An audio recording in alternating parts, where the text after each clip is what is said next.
This figure shows an underwater photo of a colorful coral reef. Figure 11. One coral reefs, such as this one at the Palmyra Atoll National Wildlife Refuge, are vital to the ecosystem of Earth's oceans. The health of coral reefs and all marine life depends on the specific chemical composition of the complex mixture known as seawater. Credit: Modification of work by USFWS Pacific Region / Wikimedia Commons. Chapter Outline 11. 1. The dissolution process. 11. 2. Electrolytes. 11. 3. Solubility. 11. 4. Colligative properties. 11. 5. Colloids. Coral reefs are home to about 25% of all marine species. They are being threatened by climate change, oceanic acidification, and water pollution, all of which change the composition of the solution known as seawater. Dissolved oxygen in seawater is critical for sea creatures, but as the oceans warm, oxygen becomes less soluble. As the concentration of carbon dioxide in the atmosphere increases, the concentration of carbon dioxide in the oceans increases, contributing to oceanic acidification. Coral reefs are particularly sensitive to the acidification of the ocean, since the exoskeletons of the coral polyps are soluble in acidic solutions. Humans contribute to the changing of seawater composition by allowing agricultural runoff and other forms of pollution to affect our oceans. Solutions are crucial to the processes that sustain life and to many other processes involving chemical reactions. This chapter considers the nature of solutions and examines factors that determine whether a solution will form and what properties it may have. The properties of colloids, mixtures containing dispersed particles larger than the molecules and ions of typical solutions, are also discussed. Learning objectives. By the end of this section, you will be able to describe the basic properties of solutions and how they form, predict whether a given mixture will yield a solution based on molecular properties of its components, explain why some solutions either produce or absorb heat when they form. An earlier chapter of this text introduced solutions, defined as homogeneous mixtures of two or more substances. Often, one component of a solution is present at a significantly greater concentration, in which case it is called the solvent. The other components of the solution present in relatively lesser concentrations are called solutes. Sugar is a covalent solid composed of sucrose molecules, C12H22O11. When this compound dissolves in water, its molecules become uniformly distributed among the molecules of water. C12H22O11, letter 1D460C, 12H22O11. Letter 1D44E, letter 1D45E. The subscript AC in the equation signifies that the sucrose molecules are solutes and are therefore individually dispersed throughout the aqueous solution. Water is the solvent. Although sucrose molecules are heavier than water molecules, they remain dispersed throughout the solution.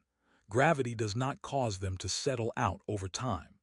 Potassium dichromate, K2Cr2O7, is an ionic compound composed of colorless potassium ions, K+, and orange dichromate ions, Cr2O72-.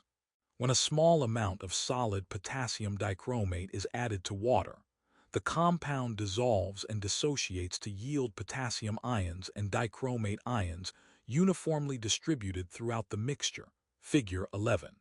2. As indicated in this equation, K2Cr2O7, letter 1D460, 2K+, letter 1D44E, letter 1D45E, plus Cr2O72-, letter 1D44E, letter 1D45E.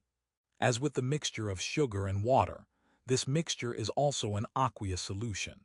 Its solutes, potassium and dichromate ions, remain individually dispersed among the solvent water molecules. The first photo shows a small mound of an orange crystalline solid. There is a right-facing arrow. The second photo shows a translucent, colorless liquid in a clear container. There is a right-facing arrow. The third photo shows a translucent orange liquid in a clear, covered container. Figure 11. 2. When potassium dichromate, K2Cr2O7, is mixed with water, it forms a homogeneous orange solution.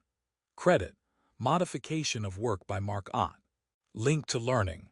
Visit this virtual lab to view simulations of the dissolution of common covalent and ionic substances, sugar and salt, in water.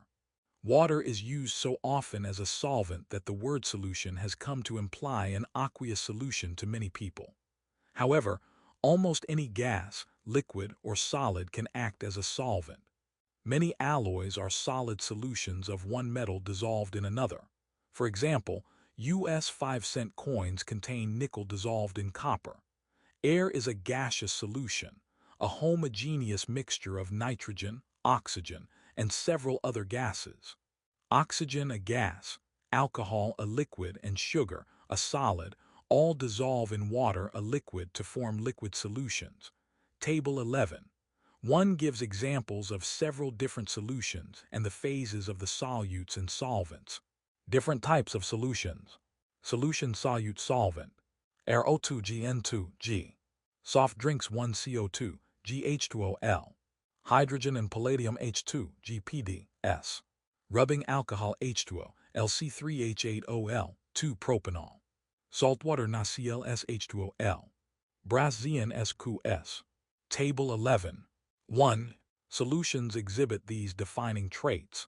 They are homogeneous. After a solution is mixed, it has the same composition at all points throughout. Its composition is uniform. The physical state of a solution, solid, liquid, or gas, is typically the same as that of the solvent, as demonstrated by the examples in Table 11. 1. The components of a solution are dispersed on a molecular scale. They consist of a mixture of separated solute particles, molecules, atoms, and/or ions, each closely surrounded by solvent species.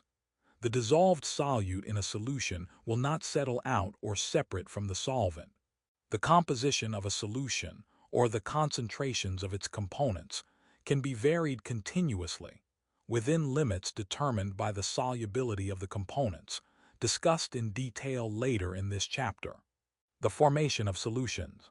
The formation of a solution is an example of a spontaneous process, a process that occurs under specified conditions without the requirement of energy from some external source. Sometimes a mixture is stirred to speed up the dissolution process, but this is not necessary. A homogeneous solution will form eventually. The topic of spontaneity is critically important to the study of chemical thermodynamics and is treated more thoroughly in a later chapter of this text. For purposes of this chapter's discussion, it will suffice to consider 2 criteria that favor, but do not guarantee, the spontaneous formation of a solution: a decrease in the internal energy of the system, an exothermic change, as discussed in the previous chapter on thermochemistry, an increased dispersal of matter in the system, which indicates an increase in the entropy of the system, as you will learn about in the later chapter on thermodynamics. In the process of dissolution, an internal energy change often, but not always, occurs as heat is absorbed or evolved. An increase in matter dispersal always results when a solution forms from the uniform distribution of solute molecule throughout a solvent. When the strengths of the intermolecular forces of attraction between solute and solvent species in a solution are no different than those present in the separated components, the solution is formed with no accompanying energy change. Such a solution is called an ideal solution. A mixture of ideal gases, or gases such as helium and argon, which closely approach ideal behavior, is an example of an ideal solution, since the entities comprising these gases experience no significant intermolecular attractions. When containers of helium and argon are connected, the gases spontaneously mix due to diffusion and form a solution. Figure 11.3. The formation of this solution clearly involves an increase in matter dispersal, since the helium and argon atoms occupy a volume twice as large as that which each occupied before mixing. 2 figures are shown. The first contains two spherical containers joined by a closed stopcock. The container to the left is labeled HE. It holds about 30 evenly dispersed, small, light blue spheres. The container on the right is labeled R and contains about 30 slightly larger blue-green spheres. The second, similar figure has an open stopcock between the two spherical containers. The light blue and green spheres are evenly dispersed and present in both containers. Figure 11. Three samples of helium and argon spontaneously mixed to give a solution. Ideal solutions may also form when structurally similar liquids are mixed. For example, mixtures of the alcohols methanol, CH3OH, and ethanol, C2H5OH, form ideal solutions, as do mixtures of the hydrocarbons pentane, C5H12, and hexane, C6H14. Placing methanol and ethanol, or pentane and hexane, in the bulbs shown in Figure 11. 3 will result in the same diffusion and subsequent mixing of these liquids as is observed for the He and R gases, although at a much slower rate, yielding solutions with no significant change in energy. Unlike a mixture of gases, however, the components of these liquid-liquid solutions do, indeed, experience intermolecular attractive forces. But since the molecules of the two substances being mixed are structurally very similar, the intermolecular attractive forces between like and unlike molecules are essentially the same, and the dissolution process, therefore, does not entail any appreciable increase or decrease in energy. These examples illustrate how increased matter dispersal alone can provide the driving force required to cause the spontaneous formation of a solution. In some cases, however, the relative magnitudes of intermolecular forces of attraction between solute and solvent species may prevent dissolution. 3 types of intermolecular attractive forces are relevant to the dissolution process: solute-solute, solvent-solvent, and solute-solvent, as illustrated in Figure 11. 4. The formation of a solution may be viewed as a stepwise process in which energy is consumed to overcome solute-solute and solvent-solvent attractions, endothermic processes, and released when solute-solvent attractions are established, an exothermic process referred to as solvation. The relative magnitudes of the energy changes associated with these stepwise processes determine whether the dissolution process overall will release or absorb energy. In some cases, solutions do not form because the energy required to separate solute and solvent species is so much greater than the energy released by solvation. The top, central region of the figure shows solute particles as 7 blue spheres and solvent particles as 16 red spheres in separate, labeled boxes. The particles in these boxes are touching. An arrow labeled Step 1 points left of the solute box and shows the blue spheres no longer touching in another box labeled Expanded Solute. An arrow labeled Step 2 points right from the solvent box and shows the red spheres no longer touching in another box labeled Expanded Solvent. Arrows proceed from the bottom of the Expanded Solute and Expanded Solvent boxes and join at the bottom of the figure where a Step 3 label is shown. The joined arrows point to a box just above in which the red and blue spheres are mixed together and touching. The solute and solvent boxes are joined by another arrow labeled Direct Formation of Solution, which points downward at the center of the figure. This arrow also points to the box containing mixed red and blue spheres near the bottom of the figure. Figure 11. For this schematic represents the direct formation of a solution as a hypothetical stepwise process. Steps 1 and 2 involve separation-expansion of the solute and solvent molecules, both of which require an input of energy to overcome intermolecular attractions and are thus endothermic.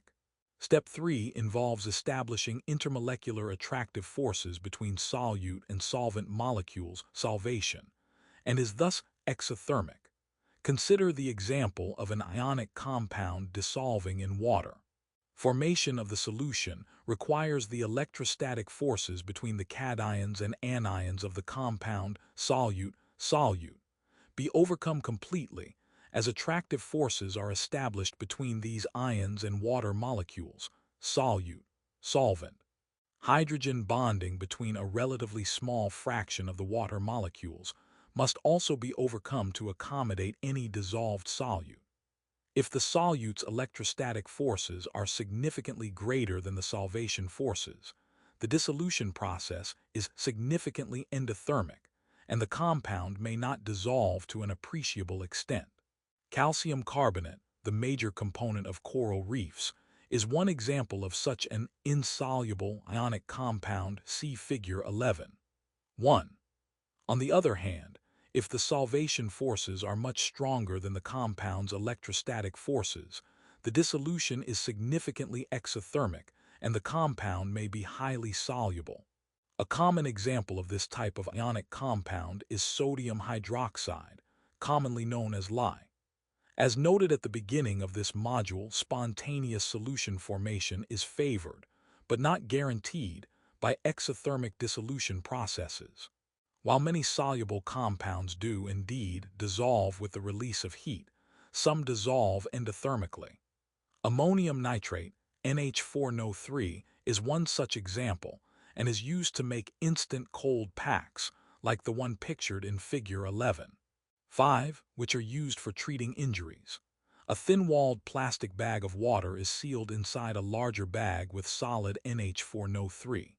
When the smaller bag is broken, a solution of NH4NO3 forms, absorbing heat from the surroundings, the injured area to which the pack is applied, and providing a cold compress that decreases swelling.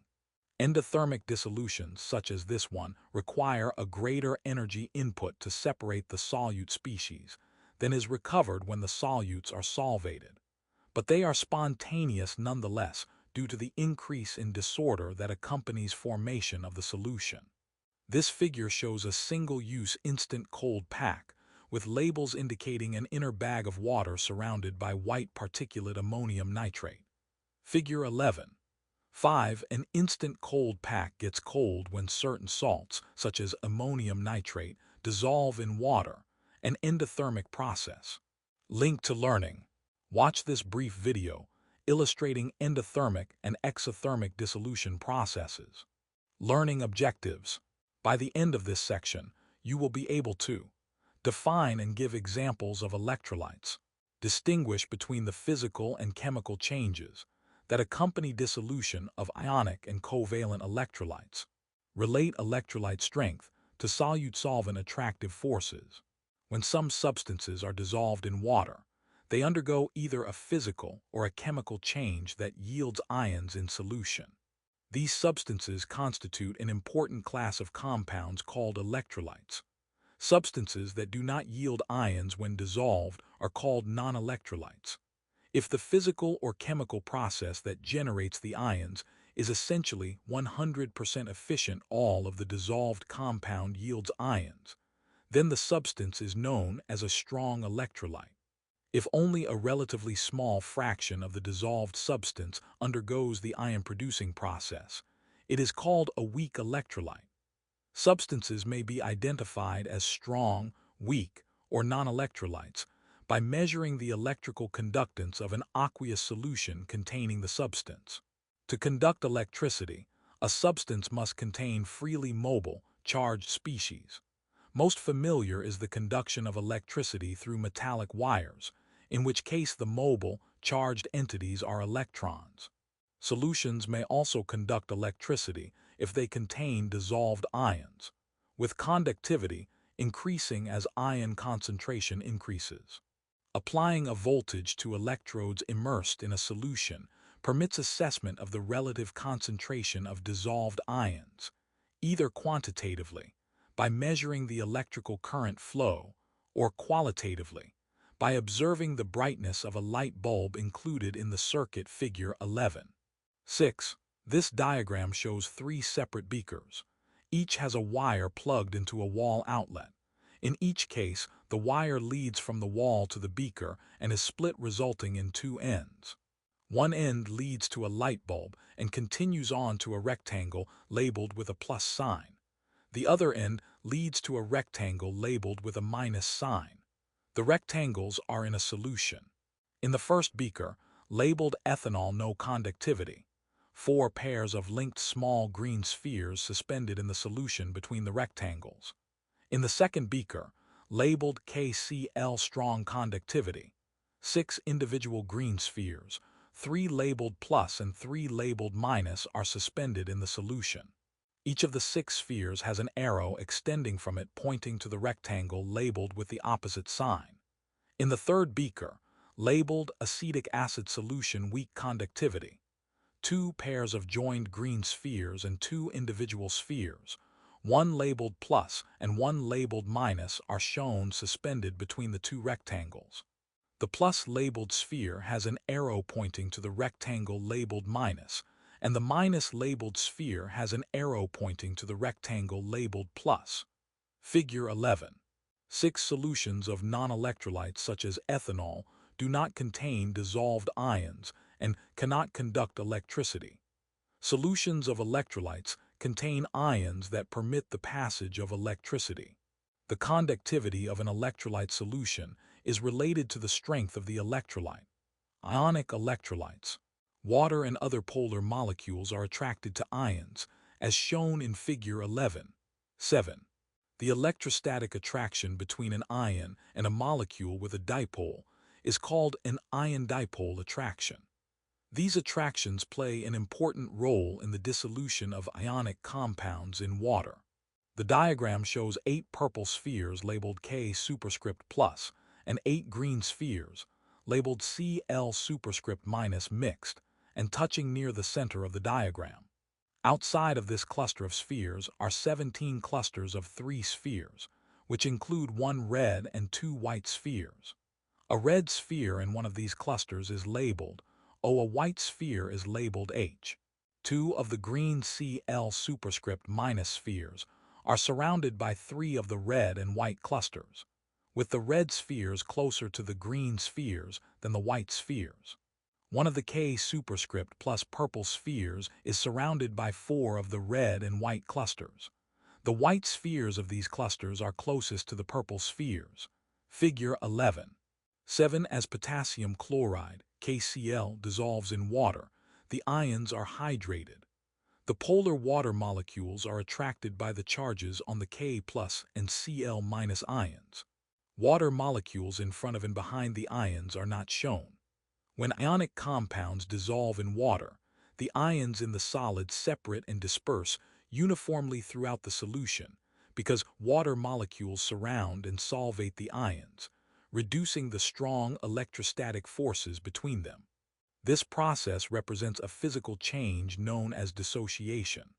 Under most conditions, ionic compounds will dissociate nearly completely when dissolved, and so they are classified as strong electrolytes.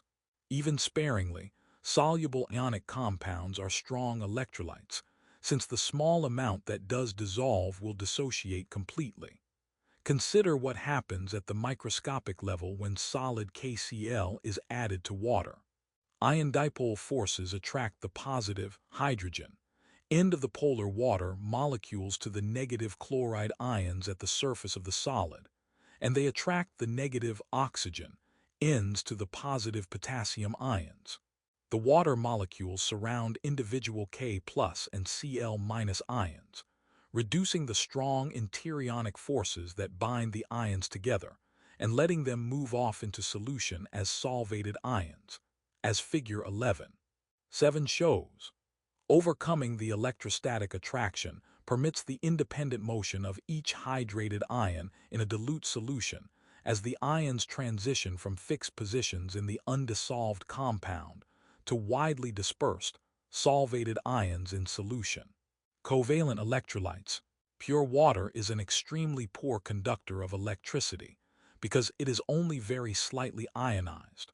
Only about 2 out of every 1 billion molecules ionize at 25 degrees C. Water ionizes when one molecule of water gives up a proton, H plus ion, to another molecule of water, yielding hydronium and hydroxide ions. H2O letter 1 D459 plus H2O letter 1 D459 H3O plus, letter 1d44e, letter 1d45e, plus O minus, letter 1d44e, letter 1d45e. In some cases, solutions prepared from covalent compounds conduct electricity because the solute molecules react chemically with the solvent to produce ions. For example, pure hydrogen chloride is a gas consisting of covalent HCl molecules. This gas contains no ions. However, an aqueous solution of HCl is a very good conductor, indicating that an appreciable concentration of ions exists within the solution. Because HCl is an acid, its molecules react with water, transferring H plus ions to form hydronium ions, H3O plus, and chloride ions, Cl minus. A chemical equation is shown. To the left, two hydrogen atoms are linked, each with a single dash to a central oxygen atom to the left and below the oxygen symbol, which has two pairs of dots, above and to the right of the atom. A plus sign is shown to the right. Then a hydrogen atom linked to the left side of chlorine atom by a single dash with three pairs of dots, above, to the right, and below the element symbol. An arrow points to the products, which are three hydrogen atoms linked by single dashes to a central oxygen atom shown in brackets with superscript plus. The oxygen atom has a single pair of dots above the element symbol. This is followed by a plus and Cl superscript minus. This symbol is surrounded by four pairs of dots, above and below, and to the left and right of the element symbol. This reaction is essentially 100% complete for HCl, i.e., it is a strong acid and consequently a strong electrolyte. Likewise, weak acids and bases that only react partially generate relatively low concentrations of ions when dissolved in water and are classified as weak electrolytes. The reader may wish to review the discussion of strong and weak acids provided in the earlier chapter of this text on reaction classes and stoichiometry. Learning objectives. By the end of this section, you will be able to describe the effects of temperature and pressure on solubility, state Henry's law, and use it in calculations involving the solubility of a gas in a liquid. Explain the degrees of solubility possible for liquid-liquid solutions. Imagine adding a small amount of sugar to a glass of water, stirring until all the sugar has dissolved, and then adding a bit more. You can repeat this process until the sugar concentration of the solution reaches its natural limit, a limit determined primarily by the relative strengths of the solute-solute, solute-solvent, and solvent-solvent attractive forces discussed in the previous two modules of this chapter. You can be certain that you have reached this limit because, no matter how long you stir the solution, undissolved sugar remains. The concentration of sugar in the solution at this point is known as its solubility. The solubility of a solute in a particular solvent is the maximum concentration that may be achieved under given conditions when the dissolution process is at equilibrium. When a solute's concentration is equal to its solubility, the solution is said to be saturated with that solute. If the solute's concentration is less than its solubility, the solution is said to be unsaturated. A solution that contains a relatively low concentration of solute is called dilute, and one with a relatively high concentration is called concentrated. Link to learning. Use this interactive simulation to prepare various saturated solutions. Solutions may be prepared in which a solute concentration exceeds its solubility. Such solutions are said to be supersaturated, and they are interesting examples of non-equilibrium states. A detailed treatment of this important concept is provided in the text chapters on equilibrium. For example, the carbonated beverage in an open container that has not yet gone flat is supersaturated with carbon dioxide gas. Given time, the CO2 concentration will decrease until it reaches its solubility. Link to learning. Watch this impressive video showing the precipitation of sodium acetate from a supersaturated solution. Solutions of gases in liquids. As for any solution, the solubility of a gas in a liquid is affected by the intermolecular attractive forces between solute and solvent species. Unlike solid and liquid solutes, however, there is no solute-solute intermolecular attraction to overcome when a gaseous solute dissolves in a liquid solvent. See Figure 11. 4. Since the atoms or molecules comprising a gas are far separated and experience negligible interactions. Consequently, solute-solvent interactions are the sole energetic factor affecting solubility. For example, the water solubility of oxygen is approximately 3 times greater than that of helium. There are greater dispersion forces between water and the larger oxygen molecules, but 100 times less than the solubility of chloromethane, CHCl3. Polar chloromethane molecules experience dipole attraction to polar water molecules. Likewise, note the solubility of oxygen in hexane, C6H14, is approximately 20 times greater than it is in water because greater dispersion forces exist between oxygen and the larger hexane molecules. Temperature is another factor affecting solubility, with gas solubility typically decreasing as temperature increases. Figure 11. 8. This inverse relation between temperature and dissolved gas concentration is responsible for one of the major impacts of thermal pollution in natural waters. This graph shows solubilities of methane, oxygen, carbon monoxide, nitrogen, and helium in 10 superscript -3 mol L superscript -1 at temperatures ranging from 0 to 30 degrees Celsius. Solubilities as indicated on the graph in decreasing order are methane, oxygen, carbon monoxide, nitrogen, and helium. At 10 degrees, solubilities in 10 superscript -3 mol L superscript -1 are approximately as follows. Methane 19, oxygen 18, carbon monoxide 12, nitrogen 07, and helium 04.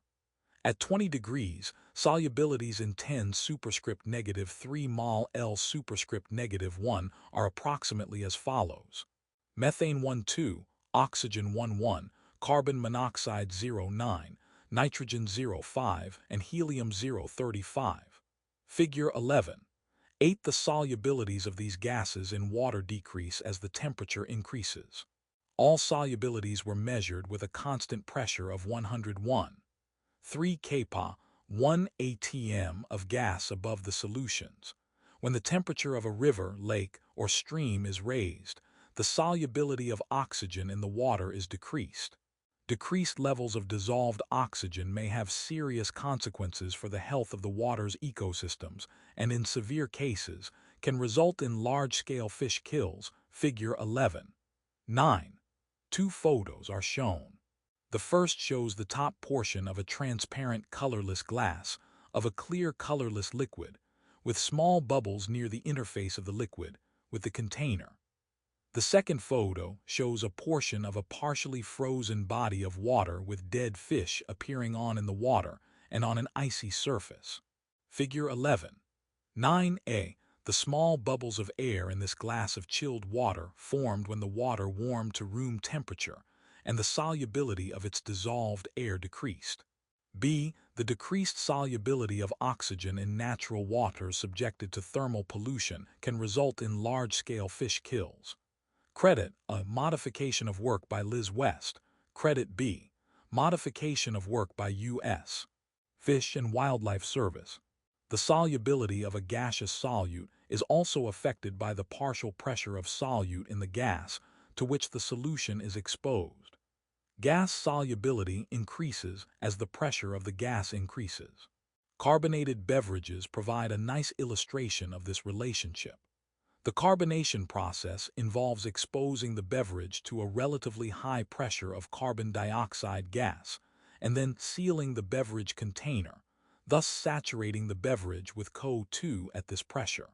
When the beverage container is opened, a familiar hiss is heard as the carbon dioxide gas pressure is released, and some of the dissolved carbon dioxide is typically seen leaving solution in the form of small bubbles.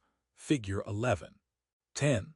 At this point, the beverage is supersaturated with carbon dioxide, and with time, the dissolved carbon dioxide concentration will decrease to its equilibrium value, and the beverage will become flat. A dark brown liquid is shown in a clear, colorless container. A thick layer of beige bubbles appear at the surface of the liquid.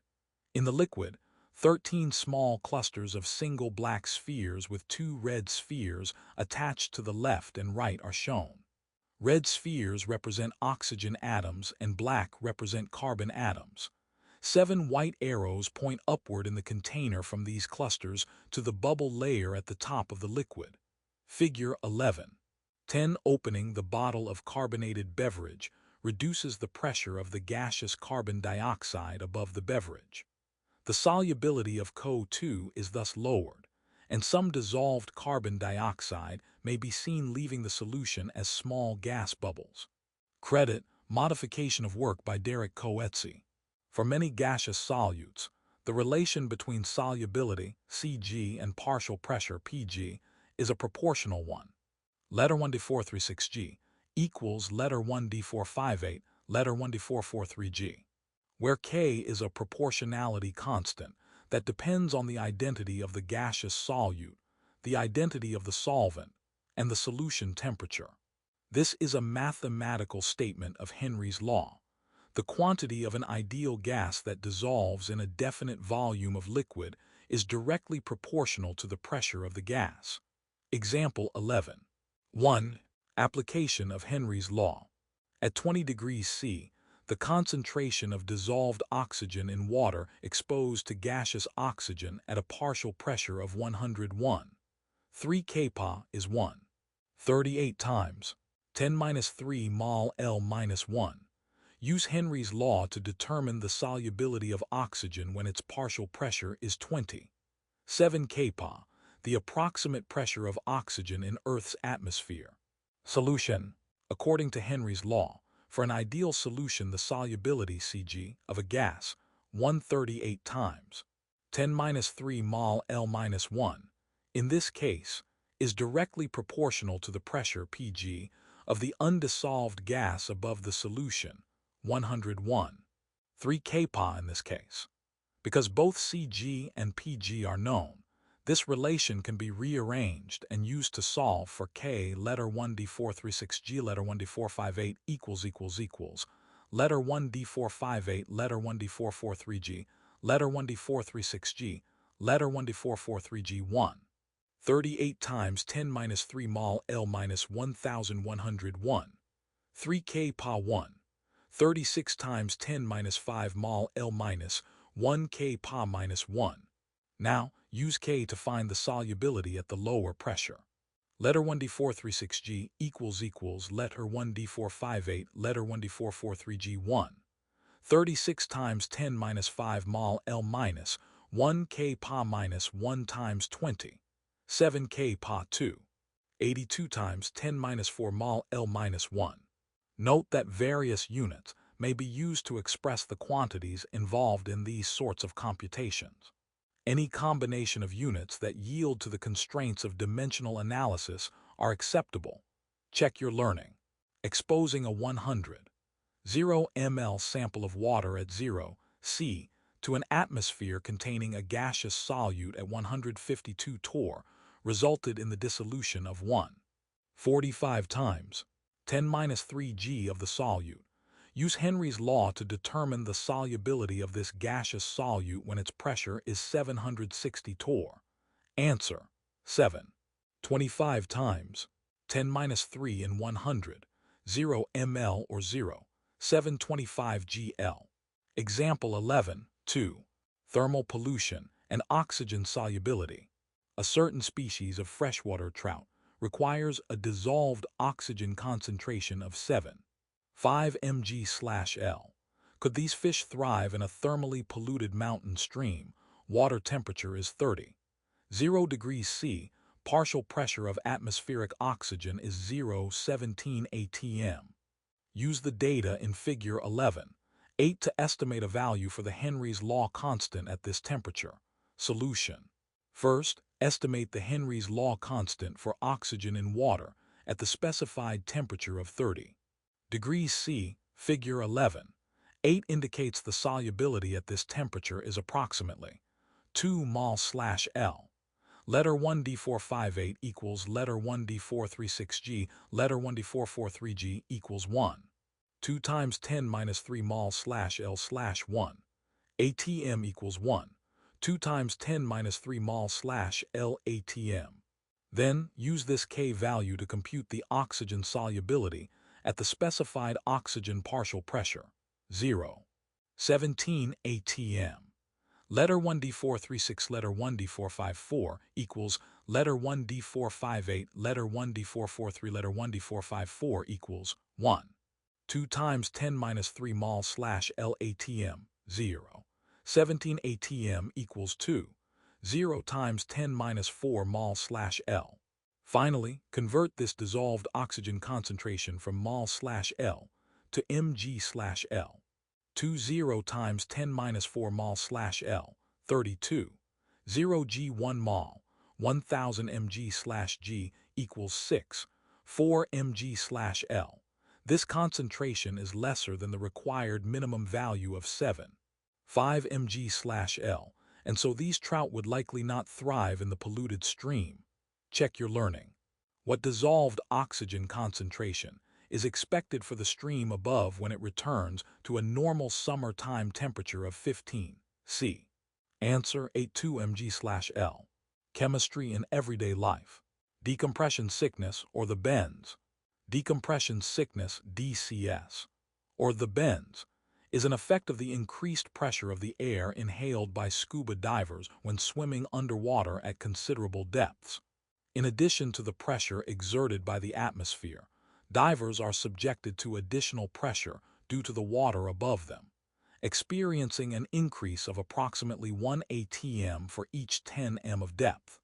Therefore, the air inhaled by a diver while submerged contains gases at the corresponding higher ambient pressure, and the concentrations of the gases dissolved in the diver's blood are proportionally higher per Henry's law. As the diver ascends to the surface of the water, the ambient pressure decreases, and the dissolved gases becomes less soluble. If the ascent is too rapid, the gases escaping from the diver's blood may form bubbles that can cause a variety of symptoms ranging from rashes and joint pain to paralysis and death. To avoid DCS, divers must ascend from depths at relatively slow speeds, 10 or 20 m/min, or otherwise make several decompression stops, pausing for several minutes at given depths during the ascent. When these preventive measures are unsuccessful, divers with DCS are often provided hyperbaric oxygen therapy in pressurized vessels called decompression or recompression chambers, figure 11. 11. Researchers are also investigating related body reactions and defenses in order to develop better testing and treatment for decompression sickness. For example, Ingrid Eftetl, a barophysiologist specializing in bodily reactions to diving, has shown that white blood cells undergo chemical and genetic changes as a result of the condition. These can potentially be used to create biomarker tests and other methods to manage decompression sickness. 2 photos are shown. The first shows 2 people seated in a steel chamber on benches that run length of the chamber on each side. The chamber has a couple of small circular windows and an open hatch-type door. One of the 2 people is giving a thumbs-up gesture. The second image provides a view through a small, circular window. Inside, the 2 people can be seen with masks over their mouths and noses. The people appear to be reading. Figure 11. 11A. U.S. Navy divers undergo training in a recompression chamber. B. Divers receive hyperbaric oxygen therapy. Deviations from Henry's law are observed when a chemical reaction takes place between the gaseous solute and the solvent. Thus, for example, the solubility of ammonia in water increases more rapidly with increasing pressure than predicted by the law because ammonia, being a base, reacts to some extent with water to form ammonium ions and hydroxide ions. This reaction diagram shows 3 H atoms bonded to an N atom below, and to the left of the N, a single pair of dots is present on the right side of the N. This is followed by a plus. Then two H atoms bonded to an O atom to the left, and below the O two pairs of dots are present on the O, one above and the other to the right of the O. A double arrow, with a top arrow pointing right and a bottom arrow pointing left follows. To the right of the double arrow, four H atoms are shown bonded to a central N atom. These 5 atoms are enclosed in brackets with a superscript plus outside. A plus follows, then an O atom linked by a bond to an H atom on its right. The O atom has pairs of dots above, to the left, and below the atom. The linked O and H are enclosed in brackets with superscript minus outside. Gases can form supersaturated solutions. If a solution of a gas in a liquid is prepared either at low temperature or under pressure, or both, then as the solution warms or as the gas pressure is reduced, the solution may become supersaturated.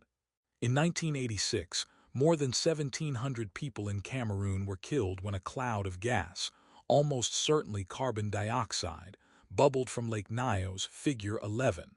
12. A deep lake in a volcanic crater. The water at the bottom of Lake Nyos is saturated with carbon dioxide by volcanic activity beneath the lake. It is believed that the lake underwent a turnover due to gradual heating from below the lake, and the warmer, less dense water saturated with carbon dioxide reached the surface. Consequently, tremendous quantities of dissolved CO2 were released, and the colorless gas, which is denser than air, flowed down the valley below the lake and suffocated humans and animals living in the valley. 2 photos are shown. The first is an aerial view of a lake surrounded by green hills. The second shows a large body of water with a fountain sending liquid up into the air several yards or meters above the surface of the water. Figure 11. 12a. It is believed that the 1986 disaster that killed more than 1,700 people near Lake Nyos in Cameroon resulted when a large volume of carbon dioxide gas was released from the lake. B. A CO2 vent has since been installed to help outgas the lake in a slow, controlled fashion and prevent a similar catastrophe from happening in the future. Credit A. Modification of work by Jack Lockwood. Credit B. Modification of work by Bill Evans. Solutions of liquids in liquids. Some liquids may be mixed in any proportions to yield solutions. In other words, they have infinite mutual solubility and are said to be miscible. Ethanol, sulfuric acid, and ethylene glycol, popular for use as antifreeze, pictured in figure 11. 13, are examples of liquids that are completely miscible with water. Two-cycle motor oil is miscible with gasoline, mixtures of which are used as lubricating fuels for various types of outdoor power equipment, chainsaws, leaf blowers, and so on. This is a photo of a 1-gallon yellow plastic jug of Preston 50/50 prediluted antifreeze coolant. Figure 11. 13 Water and antifreeze are miscible. Mixtures of the two are homogeneous in all proportions. Credit DNO 1967/Wikimedia Commons. Miscible liquids are typically those with very similar polarities. Consider, for example, liquids that are polar or capable of hydrogen bonding. For such liquids, the dipole-dipole attractions, or hydrogen bonding of the solute molecules with the solvent molecules, are at least as strong as those between molecules in the pure solute or in the pure solvent. Hence, the two kinds of molecules mix easily. Likewise, nonpolar liquids are miscible with each other because there is no appreciable difference in the strengths of solute-solute, solvent-solvent, and solute-solvent intermolecular attractions.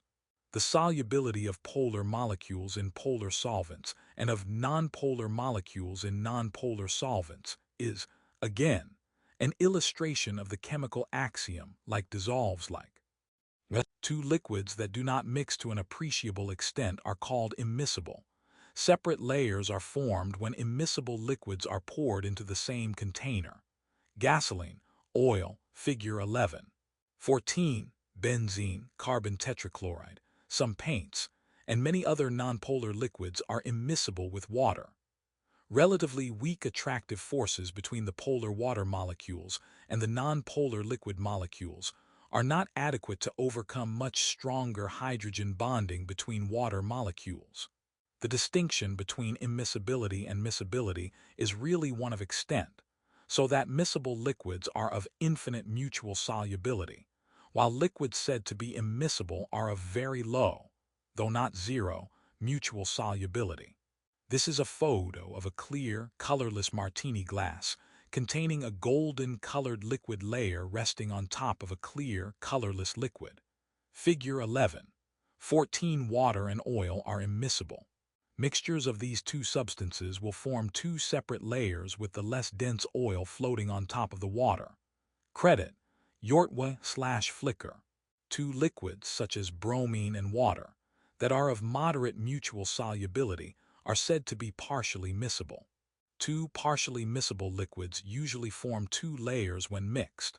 In the case of the bromine and water mixture, the upper layer is water, saturated with bromine, and the lower layer is bromine saturated with water. Since bromine is nonpolar and thus not very soluble in water, the water layer is only slightly discolored by the bright orange bromine dissolved in it. Since the solubility of water in bromine is very low, there is no noticeable effect on the dark color of the bromine layer. Figure 11. 15. This figure shows three test tubes. The first test tube holds a dark orange-brown substance. The second test tube holds a clear substance. The amount of substance in both test tubes is the same. The third test tube holds a dark orange-brown substance on the bottom, with a lighter orange substance on top. The amount of substance in the third test tube is almost double of the first two. Figure 11. 15. Bromine, the deep orange liquid on the left, and water, the clear liquid in the middle, are partially miscible. The top layer in the mixture on the right is a saturated solution of bromine in water. The bottom layer is a saturated solution of water in bromine. Credit, Paul Flowers. Solutions of solids in liquids. The dependence of solubility on temperature for a number of solids in water is shown by the solubility curves in Figure 11. 16. Reviewing these data indicates a general trend of increasing solubility with temperature, although there are exceptions, as illustrated by the ionic compound cerium sulfate.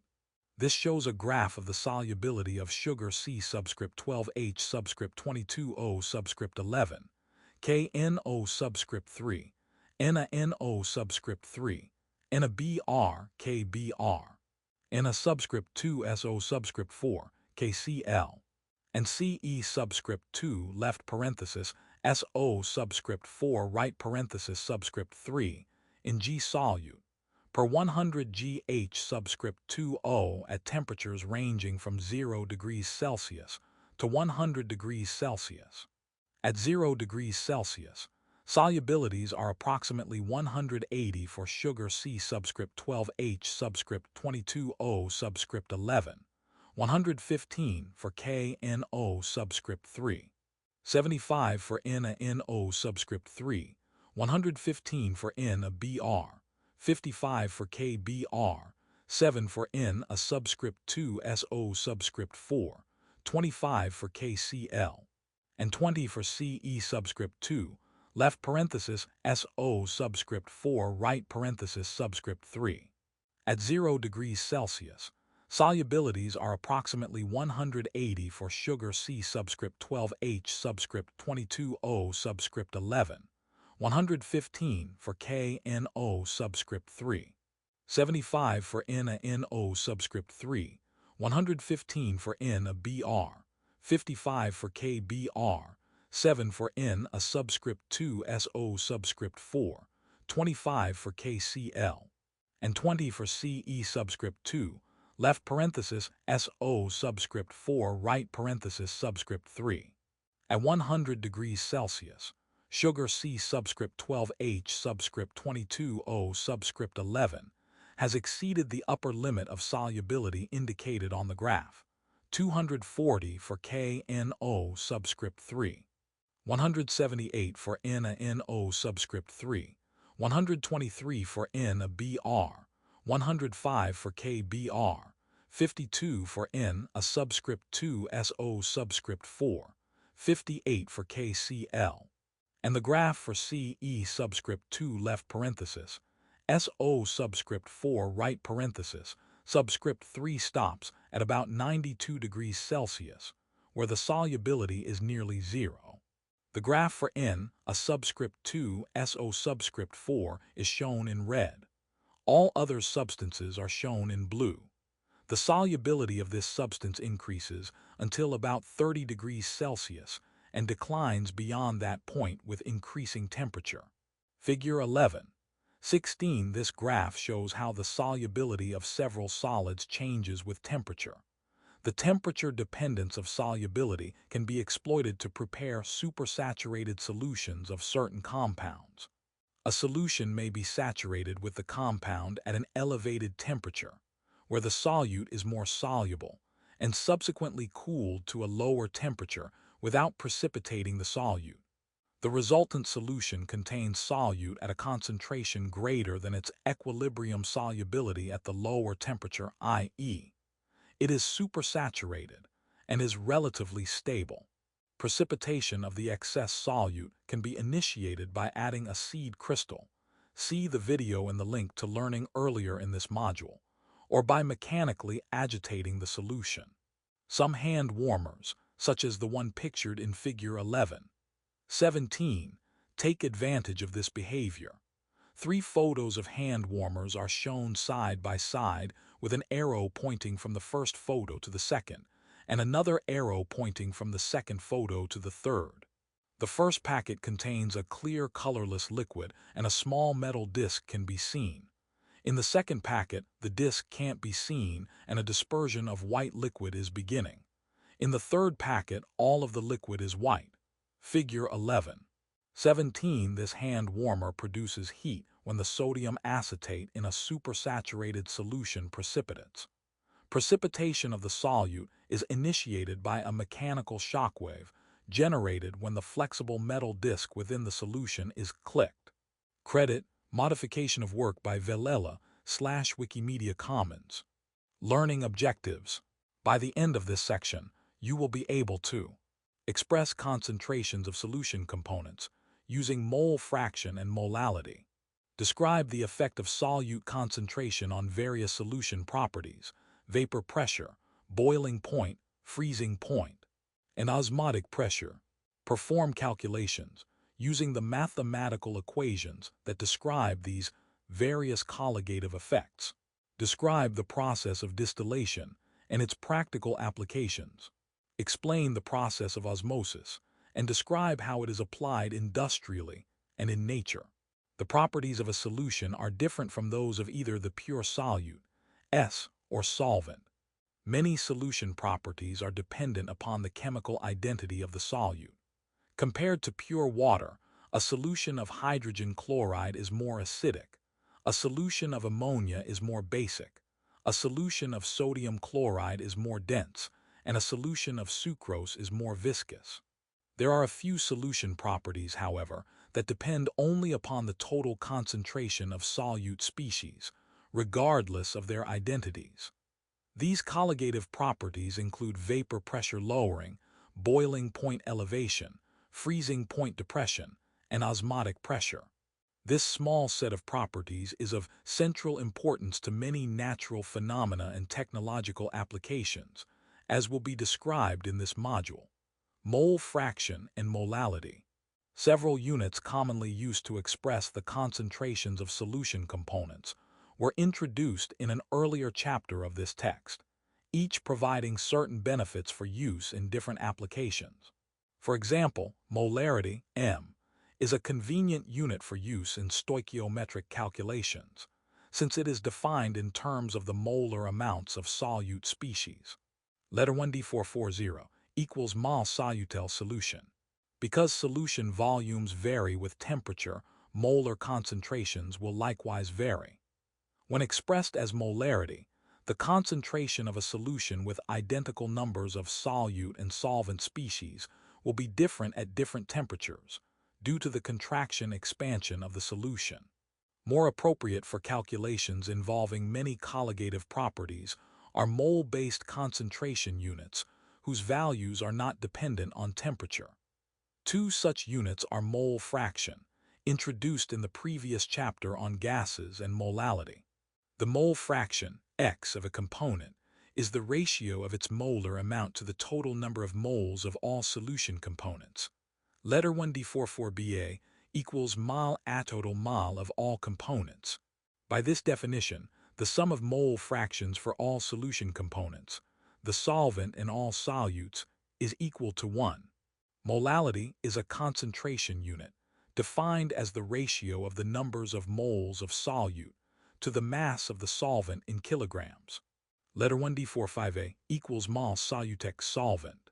Since these units are computed using only masses and molar amounts, they do not vary with temperature and thus are better suited for applications requiring temperature-independent concentrations, including several colligative properties, as will be described in this chapter module. Example 11.3. Calculating mole fraction and molality. The antifreeze in most automobile radiators is a mixture of equal volumes of ethylene glycol and water, with minor amounts of other additives that prevent corrosion.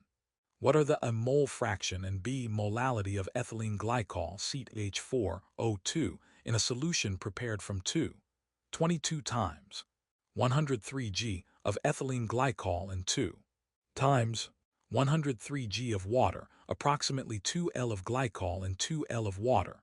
Solution. A. The mole fraction of ethylene glycol may be computed by first deriving molar amounts of both solution components, and then substituting these amounts into the definition of mole fraction.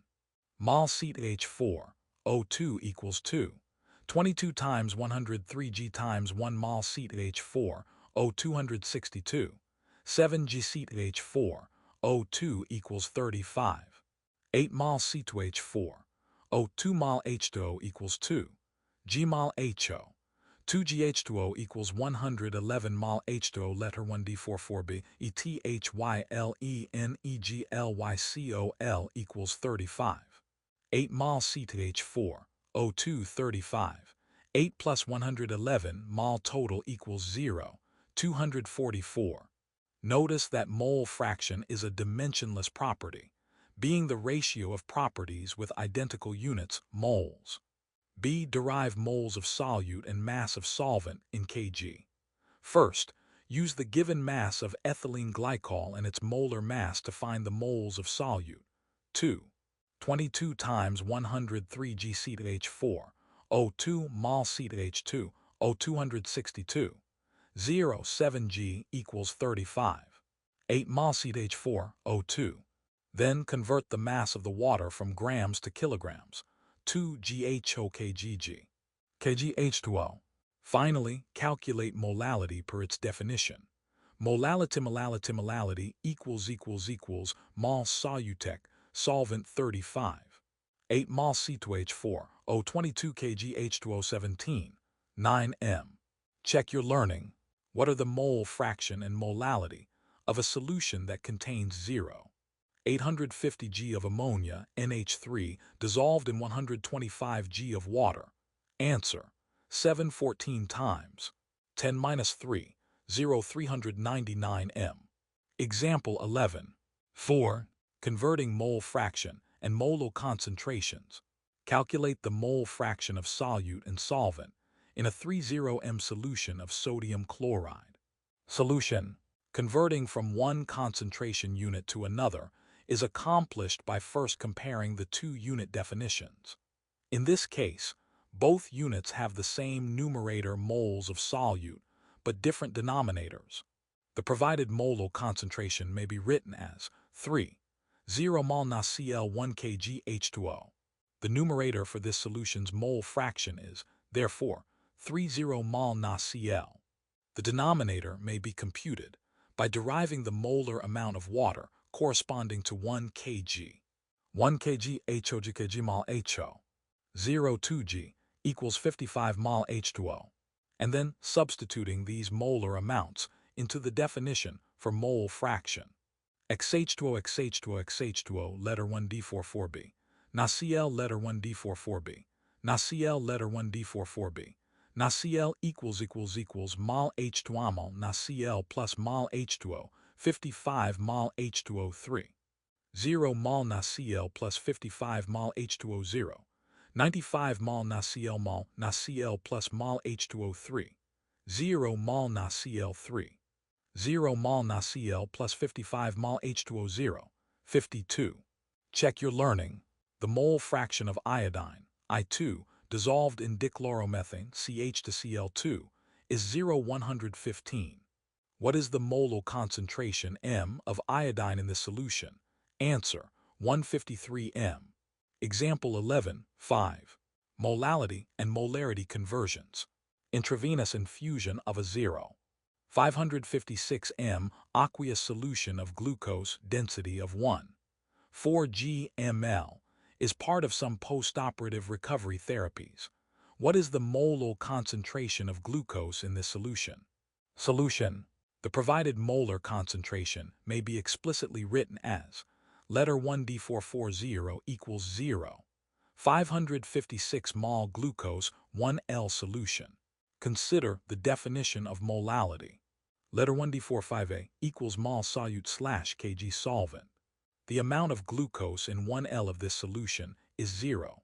556 mol, so the mass of water in this volume of solution is needed. First, compute the mass of 1L of the solution, 10L soln, 1.04 g/ml, 1000 ml/1L, 1 kg/1000 g equals 1.04 kg soln. This is the mass of both the water and its solute glucose, and so the mass of glucose must be subtracted.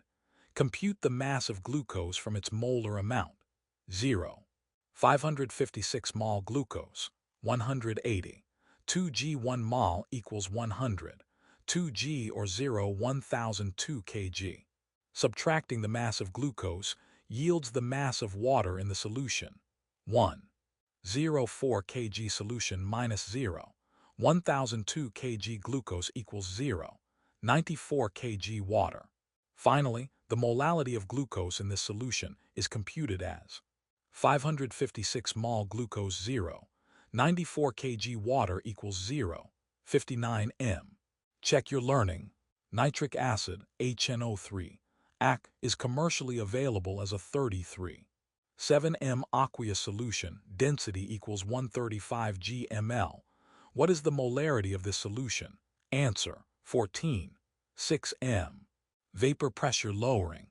As described in the chapter on liquids and solids, the equilibrium vapor pressure of a liquid is the pressure exerted by its gaseous phase when vaporization and condensation are occurring at equal rates. Liquid gas, dissolving a non-volatile substance in a volatile liquid, results in a lowering of the liquid's vapor pressure. This phenomenon can be rationalized by considering the effect of added solute molecules on the liquid's vaporization and condensation processes. To vaporize, solvent molecules must be present at the surface of the solution. The presence of solute decreases the surface area available to solvent molecules and thereby reduces the rate of solvent vaporization.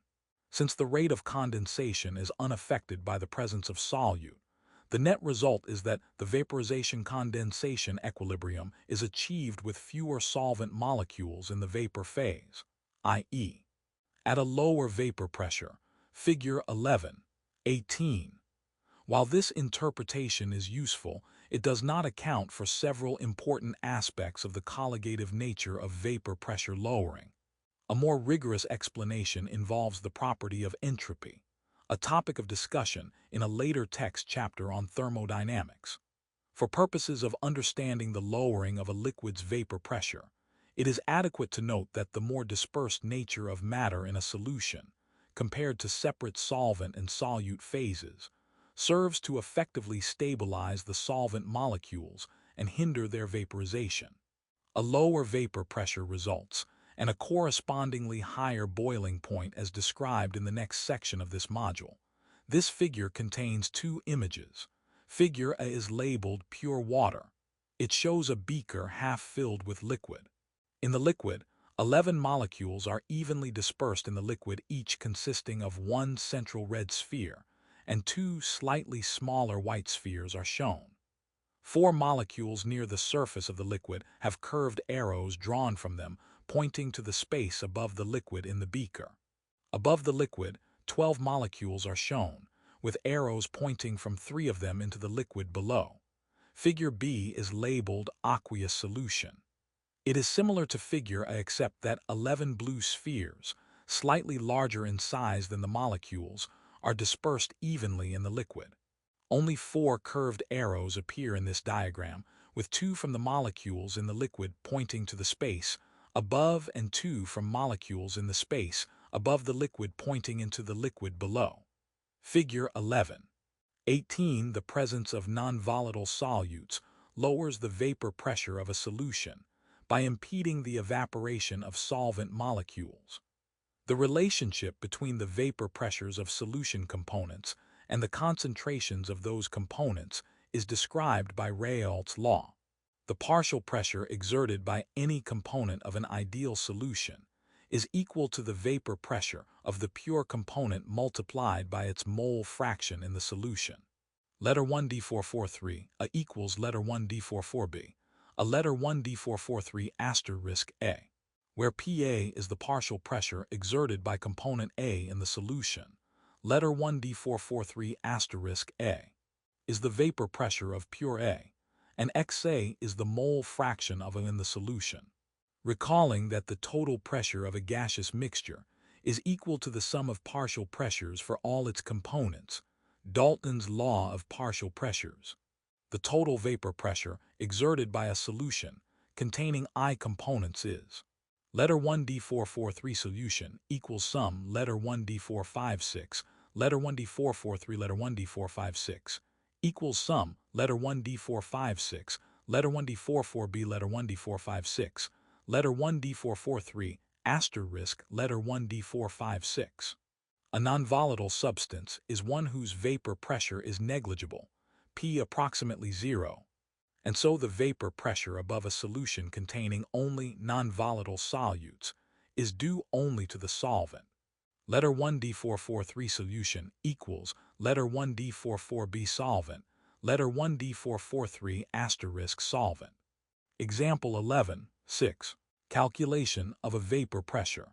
Compute the vapor pressure of an ideal solution containing 92, 1 g of glycerin, C3H5, O3, and 184, 4 g of ethanol, C2H5OH, at 40 degrees C. The vapor pressure of pure ethanol is 178 atm at 40 degrees C. Glycerin is essentially non-volatile at this temperature. Solution.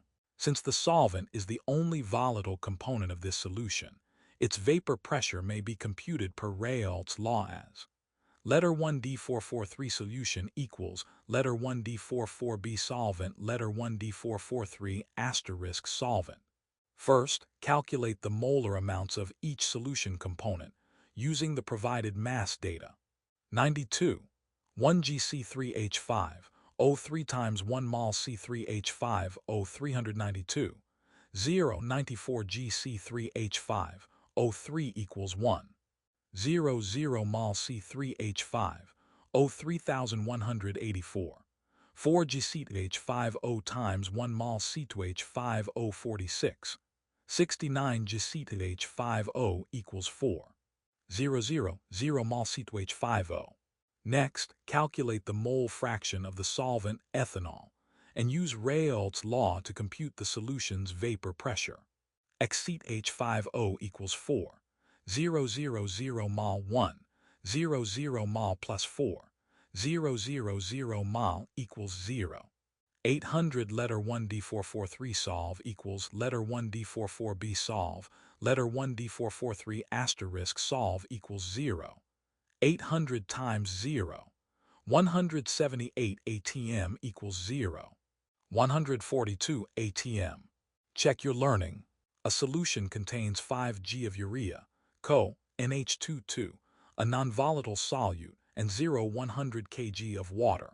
If the vapor pressure of pure water at 25 degrees C is 23.7 torr, what is the vapor pressure of the solution assuming ideal behavior?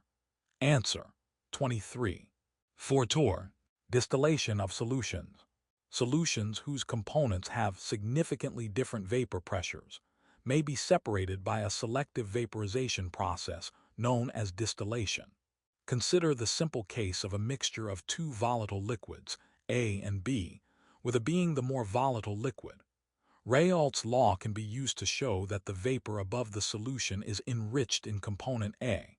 That is, the mole fraction of A in the vapor is greater than the mole fraction of A in the liquid. See end of chapter exercise 65. By appropriately heating the mixture, component A may be vaporized, condensed, and collected. Effectively separating it from component B. Distillation is widely applied in both laboratory and industrial settings, being used to refine petroleum, to isolate fermentation products, and to purify water.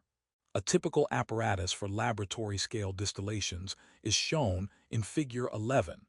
19. Figure A contains a photograph of a common laboratory distillation unit. Figure B provides a diagram labeling typical components of a laboratory distillation unit, including a stirrer heat plate with heat and stirrer speed control, a heating bath of oil or sand, stirring means such as boiling chips, a still pot, a still head, a thermometer for boiling point temperature reading, a condenser with a cool water inlet and outlet, a still receiver with a vacuum or gas inlet, a receiving flask for holding distillate, and a cooling bath. Figure 11. 19. A typical laboratory distillation unit is shown in A, a photograph, and B, a schematic diagram of the components. Credit A. Modification of work by Rifleman82/Wikimedia Commons. Credit B. Modification of work by /m/Wikimedia Commons. Oil refineries use large-scale fractional distillation to separate the components of crude oil. The crude oil is heated to high temperatures at the base of a tall fractionating column, vaporizing many of the components that rise within the column. As vaporized components reach adequately cool zones during their ascent, they condense and are collected. The collected liquids are simpler mixtures of hydrocarbons and other petroleum compounds that are of appropriate composition for various applications, e.g., diesel fuel, kerosene, gasoline, as depicted in Figure 11. 20. This figure contains a photo of a refinery showing large columnar structures. A diagram of a fractional distillation column used in separating crude oil is also shown. Near the bottom of the column, an arrow pointing into the column shows a point of entry for heated crude oil. The column contains several layers at which different components are removed. At the very bottom, residue materials are removed as indicated by an arrow out of the column. At each successive level, different materials are removed proceeding from the bottom to the top of the column. The materials are fuel oil, followed by diesel oil, kerosene, naphtha, gasoline, and refinery gas at the very top. To the right of the column diagram, a double-sided arrow is shown that is blue at the top and gradually changes color to red moving downward. The blue top of the arrow is labeled small molecules, low boiling point, very volatile, flows easily, ignites easily. The red bottom of the arrow is labeled large molecules, high boiling point, not very volatile, does not flow easily, does not ignite easily. Figure 11. 20. Crude oil is a complex mixture that is separated by large-scale fractional distillation to isolate various simpler mixtures. Boiling point elevation. As described in the chapter on liquids and solids, the boiling point of a liquid is the temperature at which its vapor pressure is equal to ambient atmospheric pressure. Since the vapor pressure of a solution is lowered due to the presence of non-volatile solutes, it stands to reason that the solution's boiling point will subsequently be increased. Vapor pressure increases with temperature, and so a solution will require a higher temperature than will pure solvent to achieve any given vapor pressure, including one equivalent to that of the surrounding atmosphere. The increase in boiling point observed when non-volatile solute is dissolved in a solvent, delta, is called boiling point elevation and is directly proportional to the molar concentration of solute species. Delta letter 1D447b equals letter 1D43b letter 1D45a, where Kb is the boiling point elevation constant, or the ebullioscopic constant, and m is the molar concentration molality of all solute species. Boiling point elevation constants are characteristic properties that depend on the identity of the solvent. Values of Kb for several solvents are listed in Table 11. 2. Boiling point elevation and freezing point depression, constants for several solvents. Solvent boiling point, degrees C at 1 atm, Kb OCm-1 freezing point, degrees C at 1 atm, Kf OCm-1. Water 100, 00, 512 0, 01, 86. Hydrogen acetate glacial acetic acid 118, 13, 07, 16, 63, 9. Benzene 80, 12, 53, 5. 55, 12. Chloroform 61, 26, 3, 63 - 63, 54, 68. Nitrobenzene 210, 95, 24, 5, 67, 8, 1. Table 11. 2. The extent to which the vapor pressure of a solvent is lowered and the boiling point is elevated depends on the total number of solute particles present in a given amount of solvent, not on the mass or size or chemical identities of the particles. A 1m aqueous solution of sucrose, 342 g/mol, and a 1m aqueous solution of ethylene glycol, 62 g/mol, will exhibit the same boiling point because each solution has 1 mole of solute particles molecules per kilogram of solvent. Example 11, 7. Calculating the boiling point of a solution. Assuming ideal solution behavior. What is the boiling point of a 0.33 m solution of a non-volatile solute in benzene? Solution. Use the equation relating boiling point elevation to solute molality to solve this problem in 2 steps. This is a diagram with 3 boxes connected with 2 arrows pointing to the right. The first box is labeled molality of solution, followed by an arrow labeled 1, pointing to a second box labeled change in boiling point, followed by an arrow labeled 2, pointing to a third box labeled new boiling point. Step 1. Calculate the change in boiling point.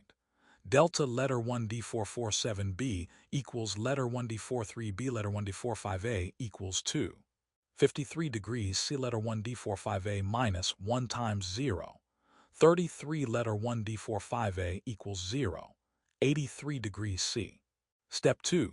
Add the boiling point elevation to the pure solvent's boiling point. Boiling temperature equals 80. 1 degrees C plus 0. 83 degrees C equals 80. 9 degrees C. Check your learning. Assuming ideal solution behavior. What is the boiling point of the antifreeze described in example 11? 3. Answer. 109 2 degrees C. Example 11. 8. The boiling point of an iodine solution. Find the boiling point of a solution of 92. 1 g of iodine, I2, in 800. 0 g of chloroform, CHCl3, assuming that the iodine is non-volatile and that the solution is ideal. Solution.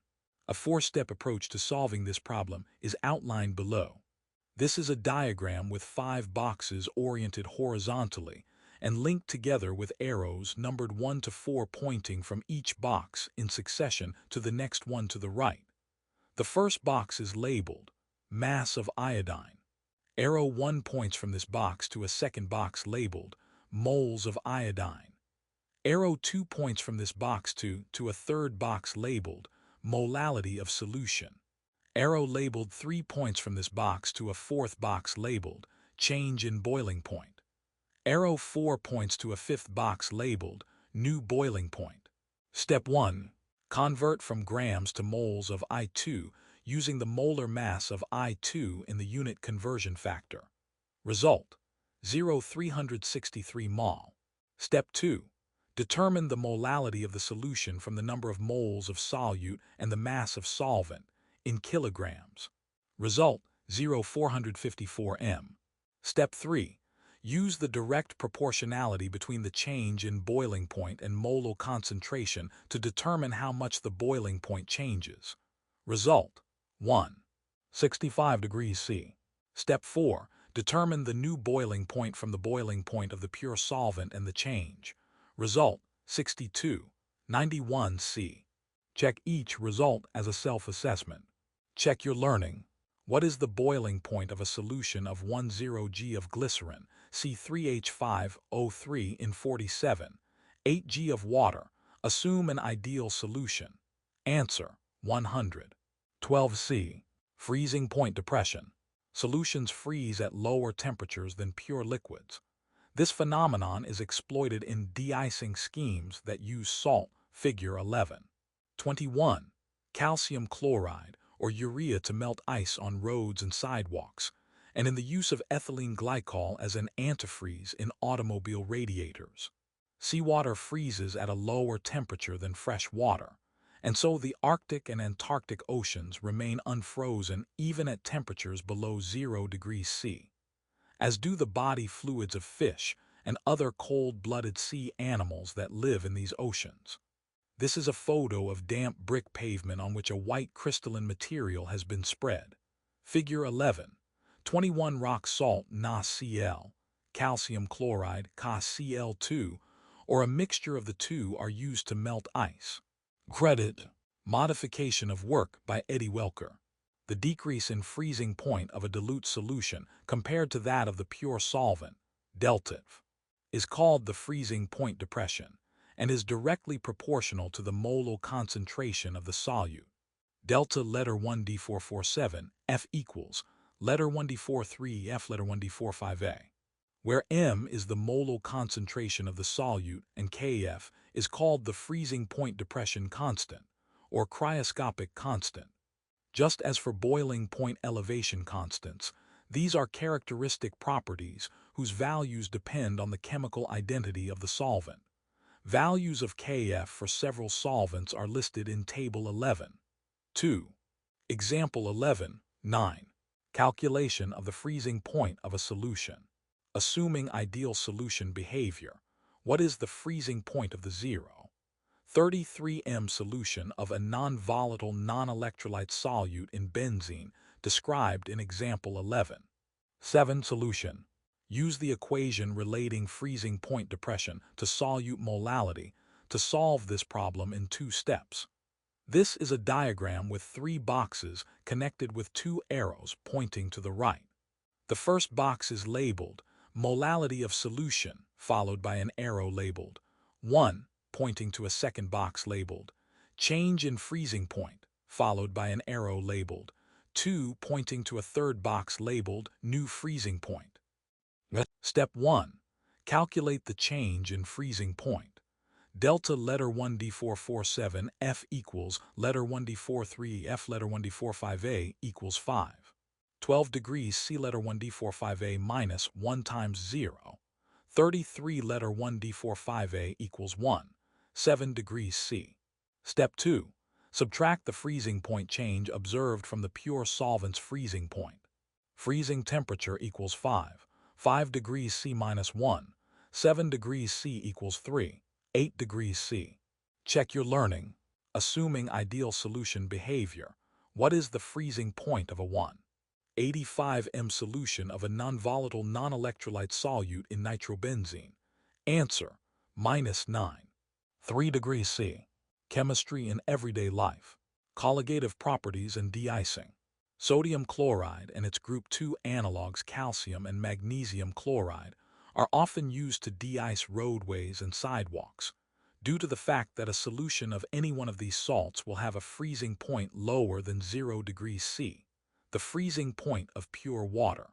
The group 2 metal salts are frequently mixed with the cheaper and more readily available sodium chloride, rock salt, for use on roads, since they tend to be somewhat less corrosive than the NaCl, and they provide a larger depression of the freezing point, since they dissociate to yield 3 particles per formula unit, rather than 2 particles like the sodium chloride.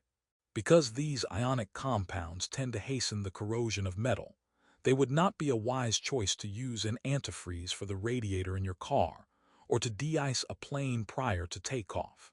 For these applications, covalent compounds such as ethylene or propylene glycol are often used.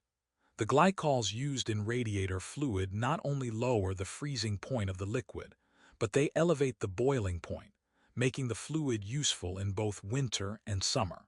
Heated glycols are often sprayed onto the surface of airplanes prior to takeoff, in inclement weather in the winter to remove ice that has already formed and prevent the formation of more ice, which would be particularly dangerous if formed on the control surfaces of the aircraft.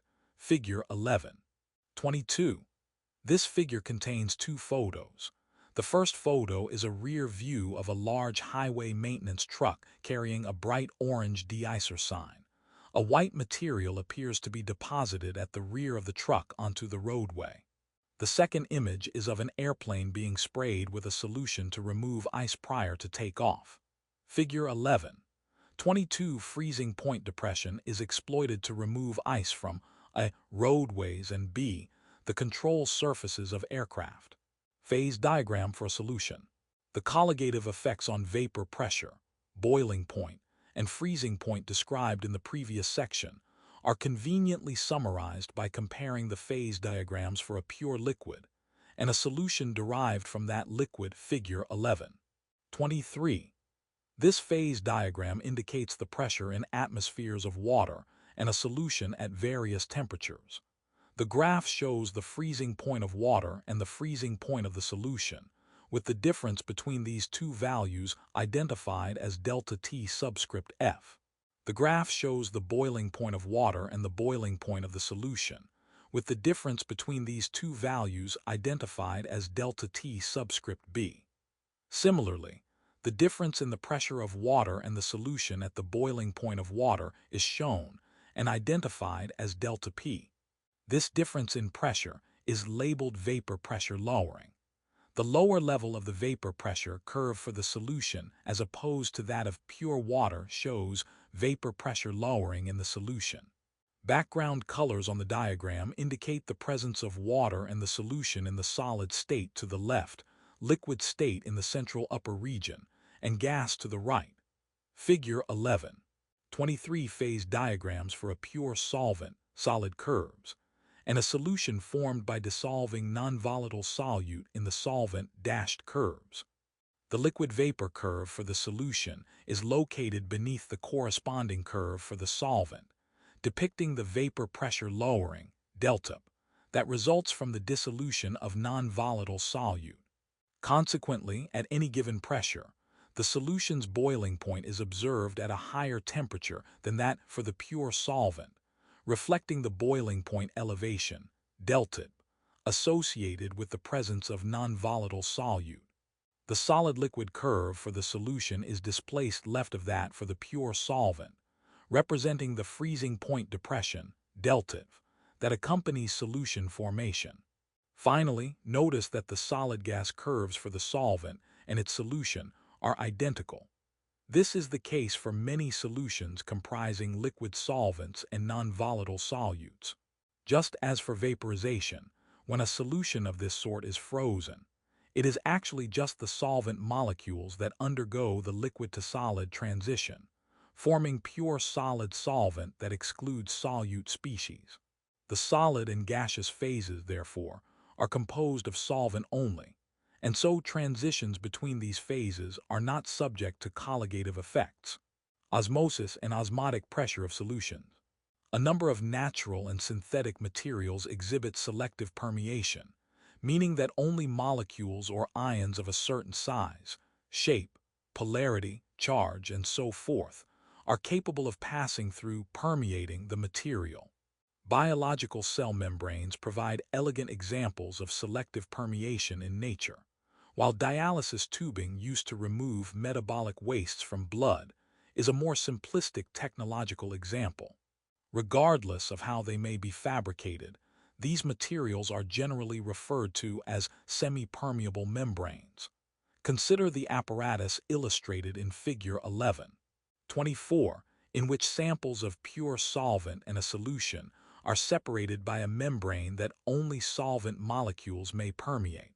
Solvent molecules will diffuse across the membrane in both directions.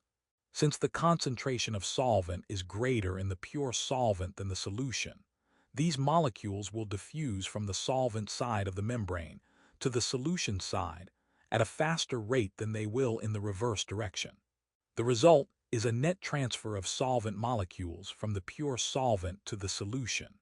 Diffusion-driven transfer of solvent molecules through a semi-permeable membrane is a process known as osmosis.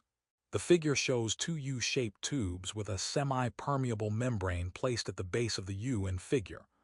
Pure solvent is present and indicated by small yellow spheres to the left of the membrane. To the right, a solution exists with larger blue spheres intermingled with some small yellow spheres. At the membrane, arrows pointing from three small yellow spheres on both sides of the membrane cross over the membrane. An arrow drawn from one of the large blue spheres does not cross the membrane, but rather is reflected back from the surface of the membrane. The levels of liquid in both sides of the U-shaped tube are equal. In Figure B, arrows again point from small yellow spheres across the semi-permeable membrane from both sides. This diagram shows the level of liquid in the left, pure solvent, side to be significantly lower than the liquid level on the right. Dashed lines are drawn from these two liquid levels into the middle of the U-shaped tube, and between them is a red, double-headed, vertical arrow next to the term osmotic pressure. Figure 11.24. A solution and pure solvent are initially separated by an osmotic membrane. B. Net transfer of solvent molecules to the solution occurs until its osmotic pressure yields equal rates of transfer in both directions. When osmosis is carried out in an apparatus like that shown in Figure 11.24, the volume of the solution increases as it becomes diluted by accumulation of solvent. This causes the level of the solution to rise, increasing its hydrostatic pressure due to the weight of the column of solution in the tube, and resulting in a faster transfer of solvent molecules back to the pure solvent side. When the pressure reaches a value that yields a reverse solvent transfer rate equal to the osmosis rate, bulk transfer of solvent ceases. This pressure is called the osmotic pressure, pi, of the solution. The osmotic pressure of a dilute solution is related to its solute molarity, m, and absolute temperature, T, according to the equation. Letter 1d6f1 equals letter 1d440, letter 1d445, letter 1d447, where R is the universal gas constant. Example 11.10. Calculation of osmotic pressure. Assuming ideal solution behavior, what is the osmotic pressure, ATM, of a 0.30 m solution of glucose in water that is used for intravenous infusion at body temperature, 37 degrees C? Solution. Find the osmotic pressure, pi, using the formula pi equals mRT, where T is on the Kelvin scale, 310 K, and the value of R is expressed in appropriate units, 0. 8206 L ATM/mol K.